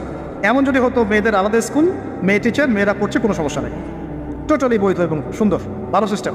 ছেলেদের আলাদা স্কুল কলেজ, ছেলেরা আলাদা পড়ছে, আলাদা, কোনো সমস্যা নেই। সমস্যা কোথায়? যখন এক ছাদের নিচে আমি সবাইকে বসিয়ে দিয়েছি এবং এরা একে অপরের সাথে মিক্স করছে। যেখানে আল্লাহ বলছেন কাছেও যেও না, এরা কথা বলছে, নোট টেক চেঞ্জ করছে, একে অপরের সাথে গ্রুপ স্টাডি করছে, কফি খাচ্ছে, দেখা সাক্ষাৎ করছে, ডেটিং করছে, একে অপরের সাথে যৌন মিলনও করছে, একে অপরের সাথে বসে পর্ন দেখছে, যৌন মিলন করছে, সেক্সুয়াল সম্পর্ক স্থাপন করছে, এবং মানুষ বুঝাচ্ছে এদেরকে এই সম্পর্কটা বৈধ, ভালো সম্পর্কটা পবিত্র, পরে বিয়ে করে নিলে হয়ে গেল। কারণ এই হচ্ছে এটা বাস্তবতা। বাস্তবতার সাথে ওয়ালা তাকরাবু জিনা আয়াতের কোনো মিল আছে? বাস্তবতা এক জায়গায়, কোরআন এক জায়গায়। এরপরে দাবি করছি আমরা মুসলিম, স্টিল আমরা দাবি করছি আমরা মুসলিম। এবং এই ফ্রি মিক্সিংয়ের ফলে শত শত যুবক যুবতীর ইজ্জত চলে গেছে। শত শত না, সংখ্যাটা সহস্র লক্ষ হবে, আরও বেশি হতে পারে, আল্লাহু আ'লাম। এগুলো তো প্রকাশ্য, গোপনে যে কত কি হচ্ছে আপনি তো জানেন না। যে সন্তান, যে মেয়েটাকে আপনি ছোট মনে করছেন, অলরেডি যে সে কতগুলো ছেলেকে এভাবে ছেলে বদল করতে করতে করতে করতে করতে করতে এই জায়গায় আসছে আপনি জানেনই না। আর যে ছেলেটাকে আপনি ছোট্ট মনে করছেন, এ যে কতগুলো গার্লফ্রেন্ড চেঞ্জ করতে করতে এই জায়গায় আসছে আপনি জানেন না। এবং এগুলোকে সে মনে করছে পবিত্র সম্পর্ক, কোনো সমস্যা নাই। কোনো কোনো ক্ষেত্রে দেখা যায় হিন্দু মুসলিম তারাও প্রেম করছে, বন্ধু বান্ধব, এবং তার কনসেপ্টটা হচ্ছে এমন যে সমস্যা নাই, পরে বিয়ে করে নিব, এটা চলছে। এবং এদেরকে আমরা উস্কে দিব এভাবে যে 14 ফেব্রুয়ারিতে তোমরা অবাধে মেলামেশা করতে পারো, কোনো সমস্যা নেই, বরং এটা হচ্ছে তোমাদের মত প্রকাশের স্বাধীনতা। এবং আমরা এটাও বোঝাবো ওদেরকে যে যারা এগুলোর বিরুদ্ধে বলবে তারা মৌলবাদী, তারা সমাজের উন্নতি, অগ্রগতি, প্রগতি চাচ্ছে না। তারা চাচ্ছে না তোমরা এগিয়ে যাও, বরং তারা তোমাদেরকে পিছিয়ে দিতে যাচ্ছে। কোথায় এগিয়ে নিচ্ছি আমরা এদেরকে? আমি জানি কোথায় নিচ্ছেন, এক্স্যাক্টলি বলতে পারবো কোথায় নিচ্ছেন। ইলাল নার, জাহান্নামের দিকে, জাহান্নামের দিকে এগিয়ে নিচ্ছেন, আর কোনো দিকে নয়। আসেন, এই মিক্সিংটা এখানে শেষ হলো না। এরপরে যখন সে কলেজ লাইফে গেল, সেখানেও দেখবেন সেম দৃশ্য, একই অবস্থা। দেখা যায় কলেজে মাঝে মাঝে আন্দোলন হয় না? আন্দোলনে দেখবেন যে ছেলে মেয়ে একসাথে, ছেলের কাঁধে, মেয়ের কোলের মধ্যে ছেলে মাথা দিয়ে স্লোগান দিচ্ছে, মনে হচ্ছে যেন স্ত্রী। সুবহানাল্লাহ। হ্যাঁ, দেখবেন বিভিন্ন আন্দোলনের সময় দেখবেন কলেজ বিশ্ববিদ্যালয়গুলোতে, আমরা তো পড়েছি, আমরা তো বলতে পারবো, আন্দোলন হচ্ছে, বান্ধবী বসে আছে, বান্ধবীর কোলে মাথা দিয়ে বন্ধু, মনে হচ্ছে যেন স্ত্রী না পাবলিক প্রপার্টি, আল্লাহ ভালো জানে। তা পাবলিক প্রপার্টি যে কেউ ভোগ করতে পারে। এটা কলেজে শেষ থাকলো না, ইভেন স্কুল কলেজের মধ্যে দেখবেন যে আপনি টিচার একজন পড়াচ্ছেন, পুরুষ টিচার, এর চারপাশে মেয়েরা গোল করে বসে আছে ব্যাচ, পুরুষ টিচার মেয়েদের ব্যাচ পড়াচ্ছেন, মেয়েরা সবাই তার গায়ে মারাম।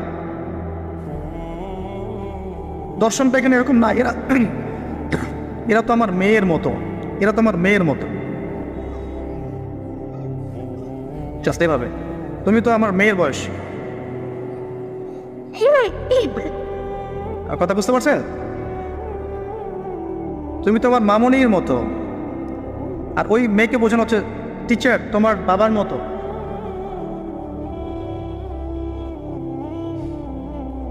একটা পুরুষ টিচার, চারপাশে মহিলা মেয়েরা বসে আছে, সবাই অ্যাডাল্ট, সবার সাথে তার বিয়ে জায়েজ, সবার সাথে তার বিয়ে শরীয়ত সম্মতভাবে জায়েজ। তারপর একটা ফিলোসফি দর্শন ঢুকিয়ে দিয়ে তুমি তোমার মেয়ের মতো, অহরহ মেয়েদের ইজ্জত হারাচ্ছে, অহরহ। আপনারা সেকুলার পত্রিকাগুলো এবং মিডিয়াগুলো ঘাটতে থাকেন, দেখেন কি পরিমাণে ছাত্রীদেরকে টিজিংটা বেড়েছে, কি পরিমাণে বেড়েছে। এমন অনেক ছাত্রী আছে, আমি বিভিন্ন রাষ্ট্রের নিউজ দেখি যে টিচাররা, একটা স্কুলের টিচাররা মিলে প্রাইমারি স্কুল থেকে শুরু করে হাই স্কুল পর্যন্ত অসংখ্য ছাত্রীকে রেপ করেছে, ভিডিও ধারণ করেছে, এখানে মহিলা টিচাররা ইনভলভ ছিলেন, এমন নিউজ এসেছে। এবং অ্যাসিড দিয়ে মুখ ঝলসে দেওয়ার ভয় দেখিয়ে কাজ করা হয়েছে দীর্ঘদিন ধরে, ভয়ে মেয়েরা কিছু বলতে পারে নাই। আবার সেদিন একটা রেপিস্টেড ক্রাইম দেখলাম, র্যাব ধরেছে, র্যাবের অফিসার যিনি ব্রিফ করছেন তিনিও অবাক, যে আমরা অবাক হয়ে গেছি এর ঘটনা দেখে। সে রেপিস্ট কিন্তু মুসলিম না, ভাগ্যিস সে অন্য ধর্মের না, যদি মুসলিম হতো তাহলে এটা নিয়ে আবার প্রচারণা শুরু হয়ে যেত। আমি তার ধর্মের নাম বলবো না, আমি জানি তার ধর্ম এটা শিক্ষা দেয়, যেভাবে ইসলাম এটা শিক্ষা দেয় না, অন্য ধর্ম এটা শিক্ষা দেয়। সে কি করেছে, রেপ করার পরে মেয়ে যেন গর্ভবতী না হয় সে সেভাবে তার শারীরিক একটা মানে মেডিকেল ট্রিটমেন্ট করিয়েছে। আমি জানি না, আসলে আমি এইসব বিষয়ে খুব একটা ভালো জানি না। এমন এমন এমন কিছু পদ্ধতি এখন নাকি বের হয়েছে যে যৌন সম্পর্ক স্থাপন করলেও কনসেপ্ট করবে না, ছেলে তার মধ্যে সেটা করিয়েছে, যাতে সে গণহারে রেপ করতে পারে একটার পর একটা, কেউ প্রেগনেন্ট না হয়। র্যাবের অফিসার ব্রিফ করছেন, দেখেন ভিডিও, ফ্রি মিক্সিং। যেখানে যাবেন, কলেজে আপনি যাবেন, আবার দেখবেন কখনো কখনো যে ছেলেদের ব্যাচ পড়াচ্ছেন মহিলা টিচার, ছেলেদের ব্যাচ মহিলা টিচার। তুমি তো আমার ছেলের মতো, আর তাকে শেখানো হচ্ছে যে সে তো তার মায়ের মতো। আবার আমাদের ঢাকা শহর অত্যাধুনিক যে প্রতিষ্ঠানগুলো আছে এখানে গিয়ে দেখবেন যে ফর্মাল ড্রেসে মিস ক্লাস নিচ্ছে, ফর্মাল ড্রেস, শার্ট প্যান্ট টাই।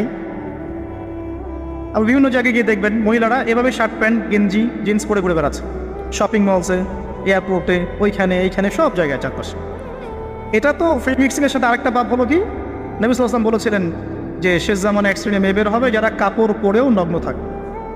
এরা সেই ক্যাটাগরির যাদের ব্যাপারে আল্লাহ রাসূল বলেছেন তারা জান্নাতে যাবেও না, জান্নাতের গন্ধও পাবে না। শুধু ফ্রি মিক্সিংটাই সমস্যা না, এবং এটা শুধু স্কুল এবং কলেজে সীমাবদ্ধ নেই, চাকরির ক্ষেত্রেও দেখবেন সেই অফিসের বসের হাতে অনেক মেয়ে নির্যাতিত হয়েছে,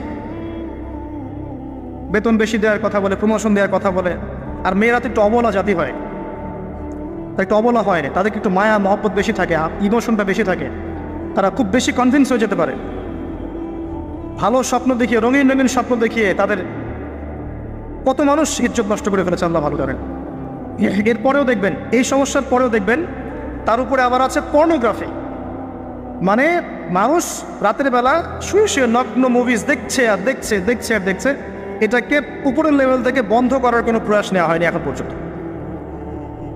এমন অনেক কান্ট্রি আছে এই বিশ্বের মধ্যে যারা কিন্তু ইন্টারনেট সেকশনটাকে নিয়ন্ত্রণ করে, সব সাইট আমার দেশে চলতে পারবে না। ইভেন আমরা যে হারে ফেসবুক চালাই, চাইনিজরা কিন্তু এভাবে চালায় না, ওদের সামাজিক যোগাযোগ আলাদা মাধ্যম আছে, জানেন, সব জায়গায় একটা রেস্ট্রিক্টেড ব্যবস্থা আছে। পর্নোগ্রাফি যেগুলো দিয়ে ব্লু ফিল্মস দেখানো হয় সারা দেশের মানুষকে, একটা জাতির মানুষকে, এটা তো অ্যাটলিস্ট বন্ধ করা যেত। আর এটা বন্ধ করাটা তো নিঃসন্দেহে কোনো মৌলবাদী কাজ নয়, সন্ত্রাসী কাজ নয়, জঙ্গিবাদী কাজ নয়, তাই কি? এটা যখন আপনি দেখছেন সারাদিন ধরে, সারা রাত ধরে, এই ছেলেপেলেটা ম্যাক্সিমামই আসক্ত এগুলোতে। ইভেন এখন মেয়েরাও এগুলো দেখে, আপনি সেকুলার মিডিয়াগুলো রিপোর্টগুলো দেখেন, তারাই বলছে এগুলো।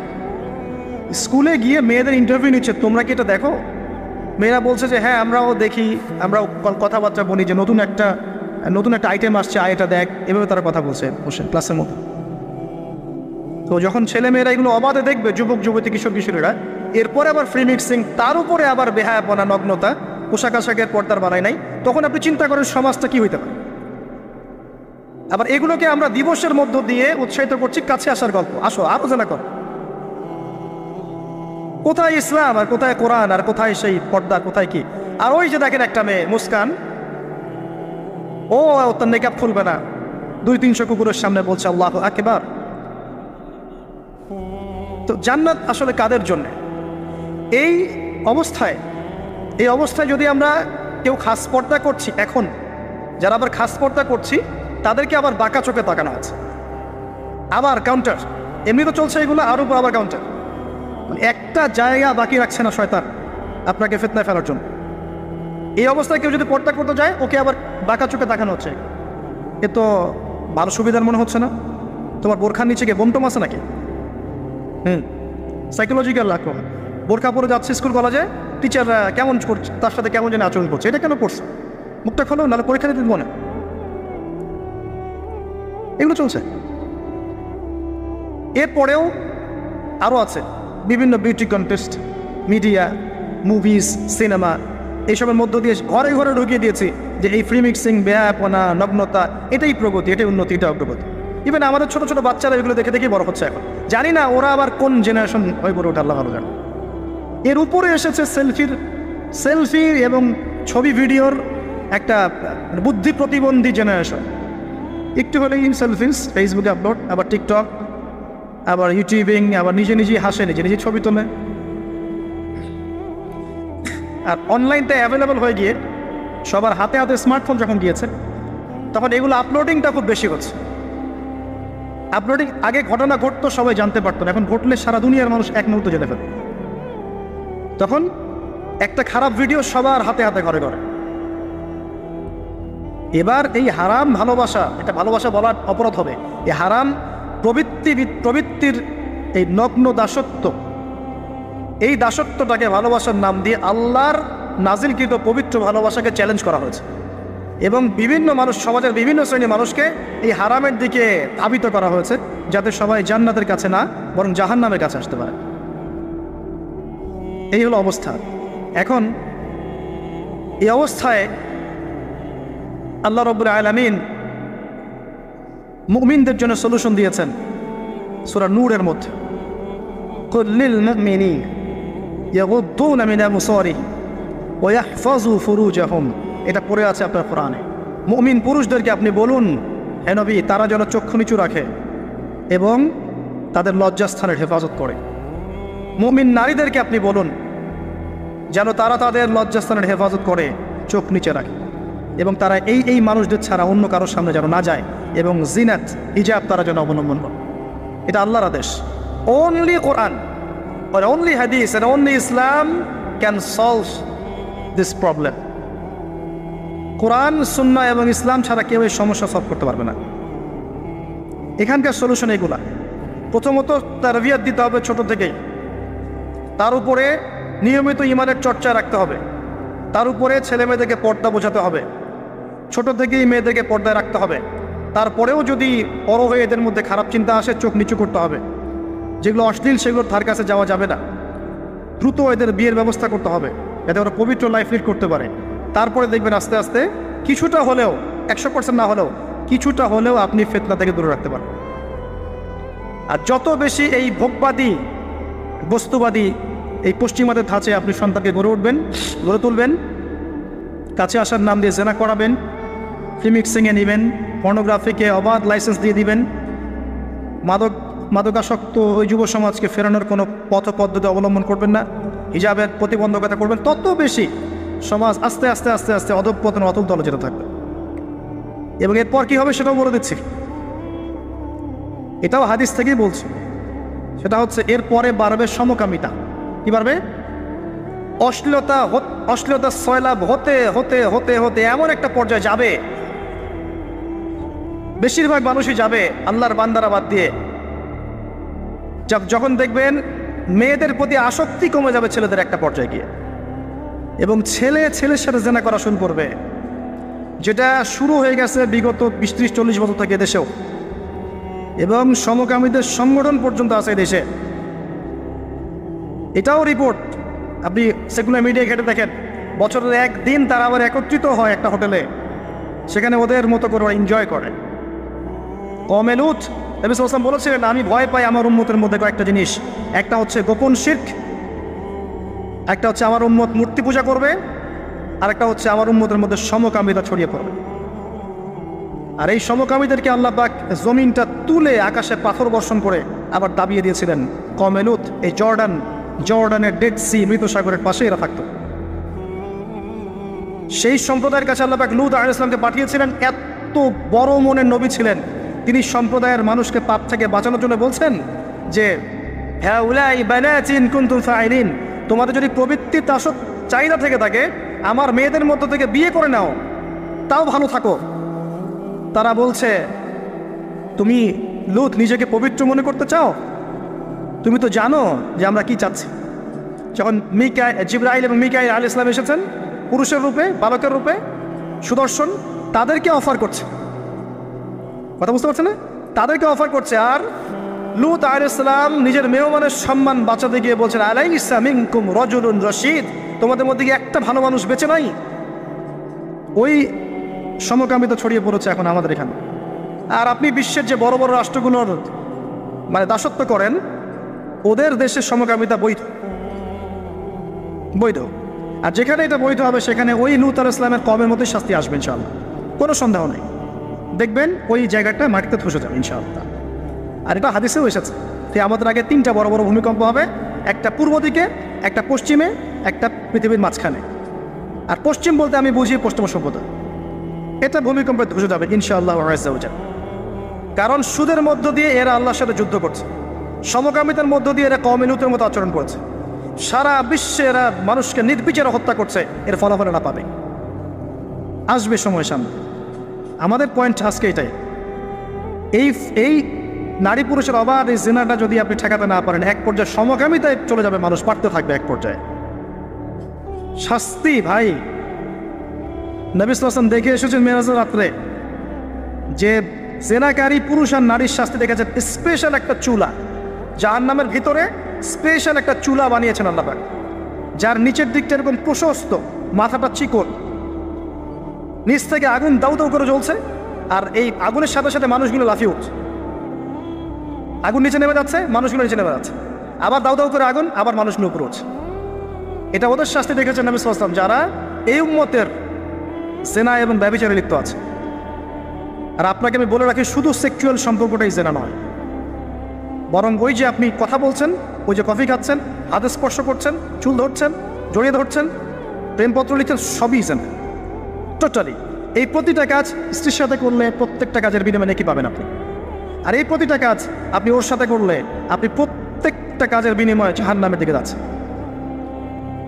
শুধু এভাবে স্পর্শ করা, গায়ের মাহরাম মেয়েকে এভাবে স্পর্শ করা, একটা হাদিসে নবীজি বলেছেন মাথার মধ্যে লোহার পেরেক বসানোর চাইতে বেশি জঘন্য কাজ।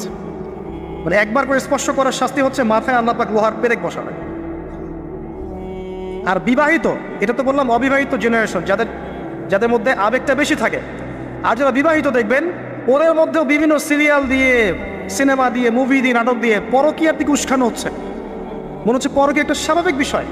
আর এখন ম্যাক্সিমাম পরিবারের মধ্যে পরকীয়া ঢুকে গেছে। দেখবেন স্বামী জানেই না স্ত্রী পরকীয়া করছে, স্ত্রীও জানে না স্বামীর কটার সাথে অ্যাফেয়ার। হ্যাঁ, এবং এগুলো করলে কেউ খারাপ বলবে না। আবার এগুলো করলে এবং জেনা করলে কেউ খারাপ বলবে না। খারাপ তখন বলবে যখন আপনি সাহস করে আরেকটা বিয়ে করতে যান। এটা দুনিয়া এখন। আপনি সাহস করে বৈধ একটা বিয়ে করলে মানুষ আপনার দিকে বাঁকা চোখে তাকাবে, চরিত্র খারাপ মনে হয়। কিন্তু বিবাহিত হওয়ার পরেও একটা স্ত্রী নিয়ে আছেন, এদিকে 10টার সাথে পরকীয়া, কোনো সমস্যা নেই। অথবা বিয়ে না করে আপনি 1000টা মেয়ের সাথে জেনা করছেন, বারে যাচ্ছেন, এই পতিতালয়ে যাচ্ছেন, ধনির দুলাল হলে ওখানে গিয়ে আদা খাচ্ছেন, মাদক খাচ্ছেন, সেক্স করে বাসায় ফিরছেন, কোনো সমস্যা নেই। কিন্তু আপনি যদি বলেন বাবা আমার বিয়েটা একটু তাড়াতাড়ি দিন, আমার চাহিদা আছে, আমার বয়স হয়েছে 20-25 হয়ে গেছে, আমাকে বিয়ে দিন। এখন কিসের বয়স তোমার বিয়ে করা? আগে 30-35 হোক, নিজের পায়ে দাঁড়াও আগে। নিজের পায়ে দাঁড়াতে দাঁড়াতেই ও জাহান্নামের পায়ে দাঁড়িয়ে গেছে। এদিকে নিজের মেয়ে মেয়েদের চাহিদা আরও আগে শুরু হয়। এবং তারা তো মুখ ফুটে সব বলতে পারে না, বাট তাদের চাহিদা আমার হচ্ছে বেশি আছে। আপনি যেভাবে একটা মেয়েকে দেখে প্রলুব্ধ হন, একটা মেয়েও আপনাকে দেখে প্রলুব্ধ হয়। তারা বলতে পারে না, ভিতরে ভিতরে পাপ করতে পারে। আর ওদের ব্রেনটাকে ওয়াশ করে দিয়ে বিভিন্ন সিরিয়াল দিয়ে, বিউটি কন্টেস্ট দিয়ে, নাটক দিয়ে, মুভিজ দিয়ে, পর্নোগ্রাফি দিয়ে, আর ছেলেদের সংস্পর্শ দিয়ে আমরা ওদেরকেও যেন টেনে টেনে আসতে চাই নাই, টেনে হিস্ট্রে যেন কাছে নিয়ে আসছে। আসবি না মানে আয়, এটাই উন্নতি, এটাই অগ্রগতি, এটাই প্রগতি, আয় আসবি না কেন? এভাবে সমাজের কাঠামোটা নষ্ট হয়ে গেছে, পরিবারগুলো ভেঙে যাচ্ছে। আর এরপরে দেখবেন ডিভোর্স, ওই যে বাচ্চা কাচ্চা যেগুলো আছে এগুলো মা ছাড়া বাপ ছাড়া মানুষ হবে। আর যখন একটা পরিবারের সন্তানরা আদর, ভালোবাসা, মহব্বতের পরিবেশ পাবে না, এরা বড় হয়ে জঙ্গি হবে, এরা বড় হয়ে সদস্য হবে। ওরা বিক্ষিপ্ত মাথার হয়ে ওঠে, মানসিকভাবে একদম টোটালি ফেড আপ। এই হচ্ছে অবস্থা। পরে সমকামিতা বাড়বে, সমকামিতা দিন দিন বাড়ছে। বিশ্বাস করেন এটা এমন একটা আযাব, আল্লাহ পাক এমন সব রোগ ব্যাধি দিবেন। হাদিস এসেছে যখন একটা কম অশ্লীলতায় লিপ্ত হয়, হারাম সম্পর্কে লিপ্ত হয়, জেনায় বেশি বেশি লিপ্ত হয়, সমকামিতায় লিপ্ত হয়, ওখানে এমন সব রোগের উদ্ভব হবে যেগুলো আগে ছিল না। আপনি শুধু মাস্ক পরিয়ে কোভিড নিয়ন্ত্রণ করতে পারবেন না, অশ্লীলতা কমাতে হবে সমাজ থেকে, তারপরে আপনি আরো বেটার ফলাফল পাবেন ইনশাআল্লাহ তাআলা, স্থায়ী ফলাফল পাবেন ইনশাআল্লাহ। শুধু বাহ্যিক সবকিছু না, অভ্যন্তরীণ আধ্যাত্মিক অনেক কিছু আছে, এগুলো দেখতে হবে। আল্লাহ নূর দিয়ে আল্লাহ পাক বোঝার তৌফিক দান করুন। সমকামিতার পরে কি হবে সেটাও শুনে রাখেন, এটাও হাদিস থেকে বলছে। এটা বলতে আমার রুচি কুলাচ্ছে না, কিন্তু এটাও হবে যে এই উম্মতের মানুষরা এত খারাপ পর্যায়ে পৌঁছাবে যে পশু পাখির সাথে, পশু প্রাণীর সাথেও তারা জেনা করবে। এবং এর আগে একটা ধাপ আমি ভুলে গেছি। সমকামিতার আগে একটা ধাপ আছে, যখন মেয়েদেরকে এভাবে উন্মুক্ত করে দিবেন, মেয়েদের প্রতি আকর্ষণ কমার পরে বাচ্চাদের প্রতি আকর্ষণ আসবে। বাচ্চাদের প্রতি, এটা এমন একটা যুগে বাস করছি আমরা যে যারা মেয়ের বাবা আমাদের ভয় লাগে কার কোলে বাচ্চাকে তুলে দিচ্ছে। এত বিশাল পরিমাণে বাচ্চাদেরকে এখন ধর্ষণ করা হয়, আপনি কল্পনা করতে পারবেন না। স্কুলে, ইভেন অনেক ক্ষেত্রে মাদ্রাসাতে হয়েছে, অনেক ক্ষেত্রে মাদ্রাসায় ঘটনা ঘটেছে, বাচ্চাদেরকে ধর্ষণ করা হয়েছে। যে বাচ্চা বোঝেই না দুনিয়া কি জিনিস, ভালোবাসা কি জিনিস, যৌনতা কি, কিছু বোঝেই না, এরকম বাচ্চাকে পর্যন্ত ধর্ষণ করা হয়েছে। ডে বাই ডে বাচ্চাদের অ্যাবিউজিংটা বাড়ছে। খেয়াল করে দেখেন, পড়াশোনা করেন, খোঁজখবর নেন, দেখেন বাচ্চাদের প্রতি সেক্সুয়াল অ্যাবিউশন এবং যৌন নির্যাতন বেড়েছে, প্রচুর বেড়েছে, এবং দিন দিন এটা বাড়বে। যত বেশি আপনি এগুলো উন্মুক্ত করবেন, রিমিক্সিং করবেন, পর্নোগ্রাফি উন্মুক্ত করবেন, এইসব কাছে আসার গল্প, এইসব দিবস পালন করবেন, তত বেশি এগুলো হবে ইনশাআল্লাহ। এবং লিসেন টু মি, আপনি মনে করছেন আপনি সেফ, আপনি একা খুব ভালো মানুষ, কোশ্চেন কেন নয়। এই ফিতনা আপনার ঘরের দরজায় না আসলে আমার নাম বদলে ফেলবো ইনশাআল্লাহ। এই ফিতনা আপনার ঘরের দরজাও যাবে, আমার ঘরের দরজাও আসবে। যদি আমি সচেতন না হই, আমাদের ঘরেও এটা আসবে। একটা পরিবার বাকি থাকবে না, বাকি নাইও একটা পরিবারও, এগুলো আমাদের ঘর দুয়ার পর্যন্ত আসবে। একজন যুবক সাইকোলজিক্যালি মানুষকে আঘাত করা যায়। একজন যুবক এসে বলেছিল, ইয়া রাসূলুল্লাহ, আমার ইসলামের সব কিছুই ভালো লাগে, কিন্তু আমি জেনা করতে চাই, এটা আমার ভালো লাগে, আমাকে অনুমতি দেন। নবী করিম সাল্লাল্লাহু আলাইহি ওয়াসাল্লাম বলেছিলেন সাইকোলজিক্যাল আঘাত। দেখেন, তিনি বলেছিলেন, তোমার মায়ের সাথে কেউ এরকম করলে তোমার কেমন লাগবে? তুমি কি পছন্দ করবে? তোমার বোনের সাথে কেউ যদি রেপ করে তুমি কি পছন্দ করবে?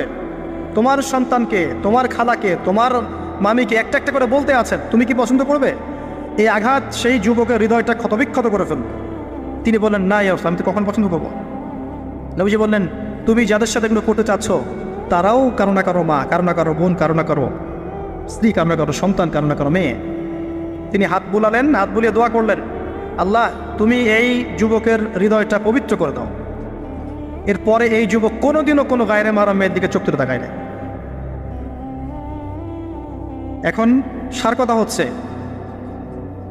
অ্যাজ এ মুসলিম, যেহেতু এটা খ্রিস্টানদের উৎসব, উইকিপিডিয়ায় ঘেটে দেখেন, এটা খ্রিস্টানদের ধর্মের সাথে সম্পৃক্ত একটা উৎসব। তারা কি করবে, বুদ্ধিস্টরা কি করবে, অন্য ধর্মের মানুষরা কি করবে, সেটা আমাদের দেখার দরকার। কিন্তু অ্যাজ এ মুসলিম ফ্যামিলি, আমরা যেন আমাদের সন্তানদেরকে এই দিনে বাসার থেকে বের হতেও না দেই। এবং এই দিন উপলক্ষে যত পণ্যের ছাড় আসবে কোনো পণ্য কিনবেন না, টোটালি ইকোনমিক্যালি বয়কট করে দিন।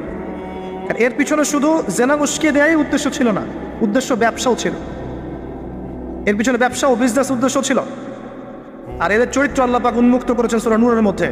আল্লাহ বলছেন, শোনেন, লিসেন টু মি, ইন্নাল্লাযীনা ইউহিব্বুনা আন তাশিআল ফাহিশাতু ফিল্লাযীনা আমানু লাহুম আযাবুন আলীম ফিদ দুনিয়া ওয়াল আখিরাহ ওয়াল্লাহু ইয়া'লামু ওয়া আনতুম লা তা'লামুন। নিশ্চয়ই যারা পছন্দ করে, ভালোবাসে, মানে ওরাও ভালোবাসে, নিশ্চয়ই যারা ভালোবাসে যে মুমিনদের মধ্যে অশ্লীলতা, বেহায়াপনা, ফাহিশাত ছড়িয়ে পড়ুক, তাদের জন্য যন্ত্রণাদায়ক শাস্তি আছে এই দুনিয়া এবং পরকালে। আর এরা কারা? ওয়াল্লাহু আ'লামু ওয়া আনতুম লা তা'লামুন। আল্লাহ ভালো জানেন, তোমরা সেটা জানো না। আল্লাহ বলেন, ইয়া আইয়ুহাল্লাযীনা আমানু, হে মুমিনগণ, লা তাত্তাবিউ খুতুওয়াতিশ শাইতান, এই শয়তানদের ইত্তেবা করো না, এই জিনা মানুষ শয়তানদের ইত্তেবা করো না। কারণ যে ব্যক্তি তার ইত্তেবা করবে, ওয়া মান ইয়াত্তাবি' খুতুওয়াতিশ শাইতান ফাইন্নাহু ইয়া'মুরু বিল ফাহশাই ওয়াল মুনকার, যে ব্যক্তি শয়তানের ইত্তেবা করবে, শয়তান তাকে ফাহেশা কাজ এবং মুনকার কাজের দিকে নিয়ে যাবে, ধাবিত করবে। আল্লাহ পাক আরো বলেছেন যে ওয়ালাউলা ফাদলুল্লাহি আলাইকুম, যদি তোমাদের উপরে আল্লাহর রহমত, অনুগ্রহ, ফাদল না থাকতো, ওয়া রাহমাতুহু, তার রহমত না থাকতো, মা যাকা মিনকুম মিন আহাদিন আবাদা, তোমাদের মধ্যে কেউ কোশ্চেনকালেও পবিত্র হতে পারতো না। এটা আল্লাহর অনেক দয়া যে আল্লাহ পাক আমাদের প্রতি দয়া করেছেন, রহম করেছেন, তওবা করে পবিত্র হওয়ার পথ করে দিয়েছেন। আল্লাহ পাক শেষের পরিণতিও বলেছেন যে আল খাবিসাতু লিল খাবিসিন ওয়াল খাবিসুনা লিল খাবিসাত, এই খাবিস ছেলেরা, খাবিস পুরুষরা খাবিস নারীদের জন্য, খাবিস নারীরা খাবিস পুরুষের জন্য, অপবিত্র মেয়েরা অপবিত্র ছেলের জন্য, অপবিত্র ছেলেরা অপবিত্র মেয়েদের জন্য। ওয়াত-তাইয়্যিবাতু লিত-তাইয়্যিবিন ওয়াত-তাইয়্যিবুনা লিত-তাইয়্যিবাত, পবিত্র ছেলেরা পবিত্র মেয়েদের জন্য, আর পবিত্র মেয়েরা পবিত্র ছেলের জন্য। উলাইকা মুবাররাউনা মিম্মা ইয়াকুলুন, এই কি বলবো, অশ্লীলতা ধারক বাহকরা যা বলে তাদের থেকে মুমিনরা অনেক পবিত্র, আলহামদুলিল্লাহ। লাহুম মাগফিরাতুন ওয়া রিজকুন কারীম। গুরুত্বপূর্ণ প্রশ্ন করেছেন, যে প্রশ্নটা করেছেন তাকে ধন্যবাদ জানাই। যে সাম্প্রতিক অর্থনৈতিক স্যাংশন যেটা হচ্ছে, ইনফ্লেশন হচ্ছে, এগুলোতে আসলে আমাদের মতো থার্ড ওয়ার্ল্ডের কান্ট্রিদের কী করণীয় বা ইসলামিক সলিউশন আছে কিনা, খুব চমৎকার প্রশ্ন। তবে এই প্রশ্ন উত্তর দেওয়ার আগে আমি একটু ভয় পাচ্ছি আর, কারণ আমার মনে আছে একবার আমি একটা লেকচার দিয়েছিলাম যে সমসাময়িক ফিতনাময় বিশ্বে উম্মার করণীয়। আমার কাছে মনে হয়েছিল যে এই কাজগুলো করলে উম্মার ভালো হবে। তো আমাকে বাংলাদেশের এক শাইখ এমন গলায় দিলেন যে তুমি উম্মা নিয়ে কথা বলতে গিয়েছো কি, তুমি উম্মার কি বুঝো? ওই দিন থেকে আমি আর এই টপিকে লেকচার দেইনি এখন।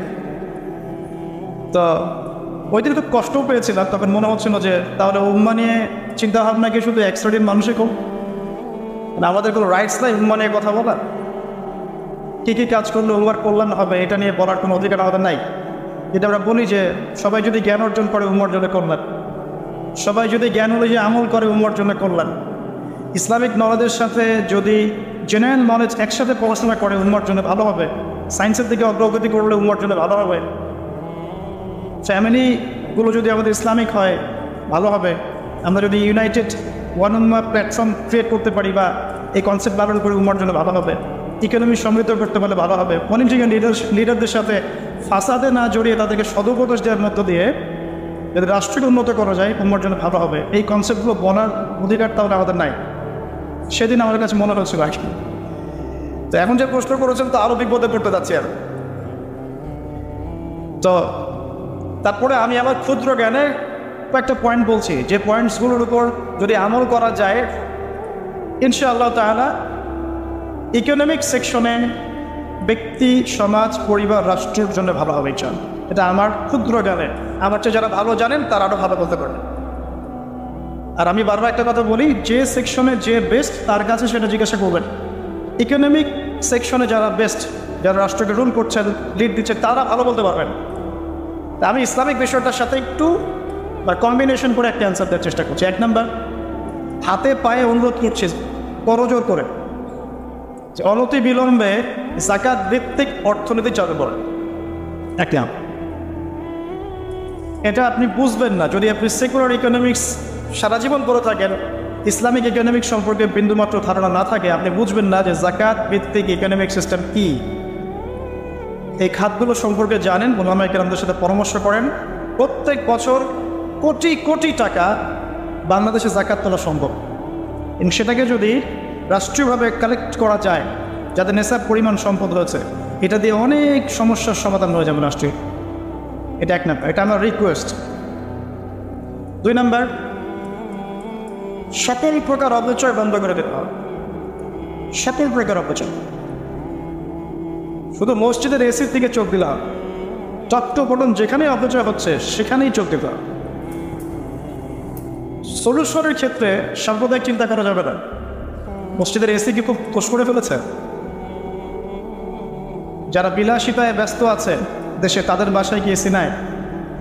এক কথায় যত প্রকার অপচয় আছে সমস্ত অপচয় বন্ধ করতে হবে। এবং এই অপচয় কিন্তু গভর্নমেন্টের চেয়ে বেশি করে জনগণ, এটা জানেন? গভর্নমেন্টের চেয়ে বেশি অপচয় আমরা করি। আমরা বিদ্যুৎ অপচয় করি, গ্যাস অপচয় করি, তেল অপচয় করি, আমরা অপচয় একটু টপ বটন চেঞ্জ করতে হবে। 2 নাম্বার, এটা আমার ভিউয়ার। 3 নাম্বার, যত দুর্নীতিবাজ আছে সবগুলোর তালিকা করতে হবে। তালিকা করে সবার কালো টাকা সাদা করতে হবে, এবং এই কালো টাকা সাদা করে দেশের জনগণের পিছনে খরচ করতে হবে। আবার এই ভাই আছেন এখানে, উনি পলিটিক্সের সাথে জড়িত। একজন অনেস্ট পলিটিশিয়ানের বক্তব্য এমন হবে যে আমার নিজের সম্পত্তির মধ্যেও যদি কালো কোনো টাকা থাকে, এটাও সাদা করে জনগণের জন্য দিয়ে দিতে চায়। তখন আল্লাহ পাক কী করবেন জানেন? ওই পলিটিশিয়ানকে কিয়ামতের মাঠে নূরের মিম্বর দান করবেন, কারণ তিনি ন্যায় বিচার করেছেন। ন্যায় বিচার করেছেন। এখন একটু পরিসংখ্যান আমাদের বাইরে দিতে পারবে যে পুরো মানে সামাজিকভাবেই বলেন আর পলিটিক্যালি বলেন, কত কোটি কোটি টাকা আমাদের দুর্নীতি আছে। সুইস ব্যাংকের খবর নেন, শেয়ার বাজারের খবর নেন, রাষ্ট্রীয় বড় বড় যে খাতগুলোতে দুর্নীতি হচ্ছে একটু খবর নেন। খবর নিয়ে দেখেন কত কোটি কোটি টাকার দুর্নীতি হচ্ছে। এগুলোকে সাদা করেন, জনগণের কল্যাণে ব্যয় করেন, কিসের তেলের দাম আর কিসের গ্যাসের দাম, এগুলো সব ঠিক আছে। তারপর সাস্টেইনেবল অ্যাসেট বলতে যা বোঝায়, এই ধরনের অ্যাসেটের দিকে ফোকাস করতে হবে। এরকম কৃষিজ যে অ্যাক্টিভিটিসগুলো আছে, কৃষিজ, এদিকে বেশি ফোকাস করতে হবে। আমরা উৎপন্ন করব, নিজেরা চলব। গোল্ড অ্যান্ড সিলভার এগুলোর দিকে বেশি ফোকাস করতে হবে, মার্কিন ডলারের দিকে নয়। বিকজ মার্কিন ডলারও অচিরেই কলাপস করে যাবে, দেখে নিয়ে। আমি কি একদিন বলেছিলাম যে টাকার মান কমে যাবে? এখন বললাম অচিরেই এমন একটা সময় আসবে ইনশাআল্লাহ তাআলা এই মার্কিন ডলারও কলাপস করে যাবে। এখন তো ডলার হচ্ছে হার্ড কারেন্সি আর বাকিগুলো সফট কারেন্সি, মানে ডলারের মধ্যে মনে হয় সোনা লাগানো আছে। আপনি 112 টাকা বা 17 টাকা দিয়ে $1 কিনবেন। কী জন্য কিনবো? কর টাকা এত মান কেন, আমার টাকা এত কম মান কেন? ওই যে পেট্রো ডলার মনিটারি সিস্টেম পড়েন ভালো করে। আপনি যদি এক ব্রিফকেস বাংলাদেশি টাকা নিয়ে গিয়ে এরা কোনো কান্ট্রির লিডারকে বলেন যে আমাকে এই 1 কোটি টাকার তেল দাও, সে দিবে না, সে আপনাকে তেল দিবে না যতক্ষণ না আপনি ওই টাকাটাকে ডলারে কনভার্ট করছেন ততক্ষণ পর্যন্ত। এই হলো পেট্রো এবং ডলার মনিটারি সিস্টেম, যেটা ফের ওয়ার্ল্ডকে শোষণ করছে এখন। এর ফলশ্রুতিতে ডলার হচ্ছে ওয়ার্ল্ডের সুপিরিয়র কারেন্সি, ও যা ইচ্ছা তাই করতে পারে। এই কারণেই তো চায়না এবং রাশিয়া, ব্রাজিল, ইন্ডিয়া, ইরান এরা সবাই মিলে ব্রিক্স তৈরি করেছে, যে যাতে করে ডলারের এগেনস্টে কোনো কারেন্সি লঞ্চ করা যায়। তখন IMF-এর কাছে এত চুক্তি হবে না ওদেরকে। এখন এরা স্বৈরাচারিতা করছে, স্বৈরাচারিতা। মানও কমাচ্ছে, সুদের হারও বাড়াচ্ছে, টাকার মানও কমাচ্ছে, সুদের হারও বাড়াচ্ছে। মানে কি বলবো, যে এটা গলায় দড়ি দিয়ে পেঁচিয়ে, মানে কি আমার আসলে বাজা নাই। দুই দিক থেকেই চাপে ফেলা, টাকার মান কমিয়ে ফেলা, সুদ বাড়িয়ে দেওয়া। আরে সুদ তো আমাদেরকে শোধ করতেই হবে, লোন নিলে সুদ শোধ করতে হবে না? তো গোল্ড অ্যান্ড সিলভারের দিকে ফোকাস করা যায়, কৃষিজের দিকে ফোকাস করা যায়। এবং আমাদের কান্ট্রিতে কিন্তু প্রচুর সম্পদ আছে। এই সম্পদগুলো সুষ্ঠু আরোহণ যদি সম্ভব হয়, ইনশাআল্লাহ আমরা সুপিরিয়র হব ইনশাআল্লাহ। তবে এই কাজটা যতটা সহজে বললাম এত সহজ নয়। এর জন্য আমাদের পক্ষ থেকে গভর্নমেন্টের প্রতি সহযোগিতা থাকতে হবে। শুধু সমালোচনা আর মানে বিদ্রোহ করা সুযোগ পেলেই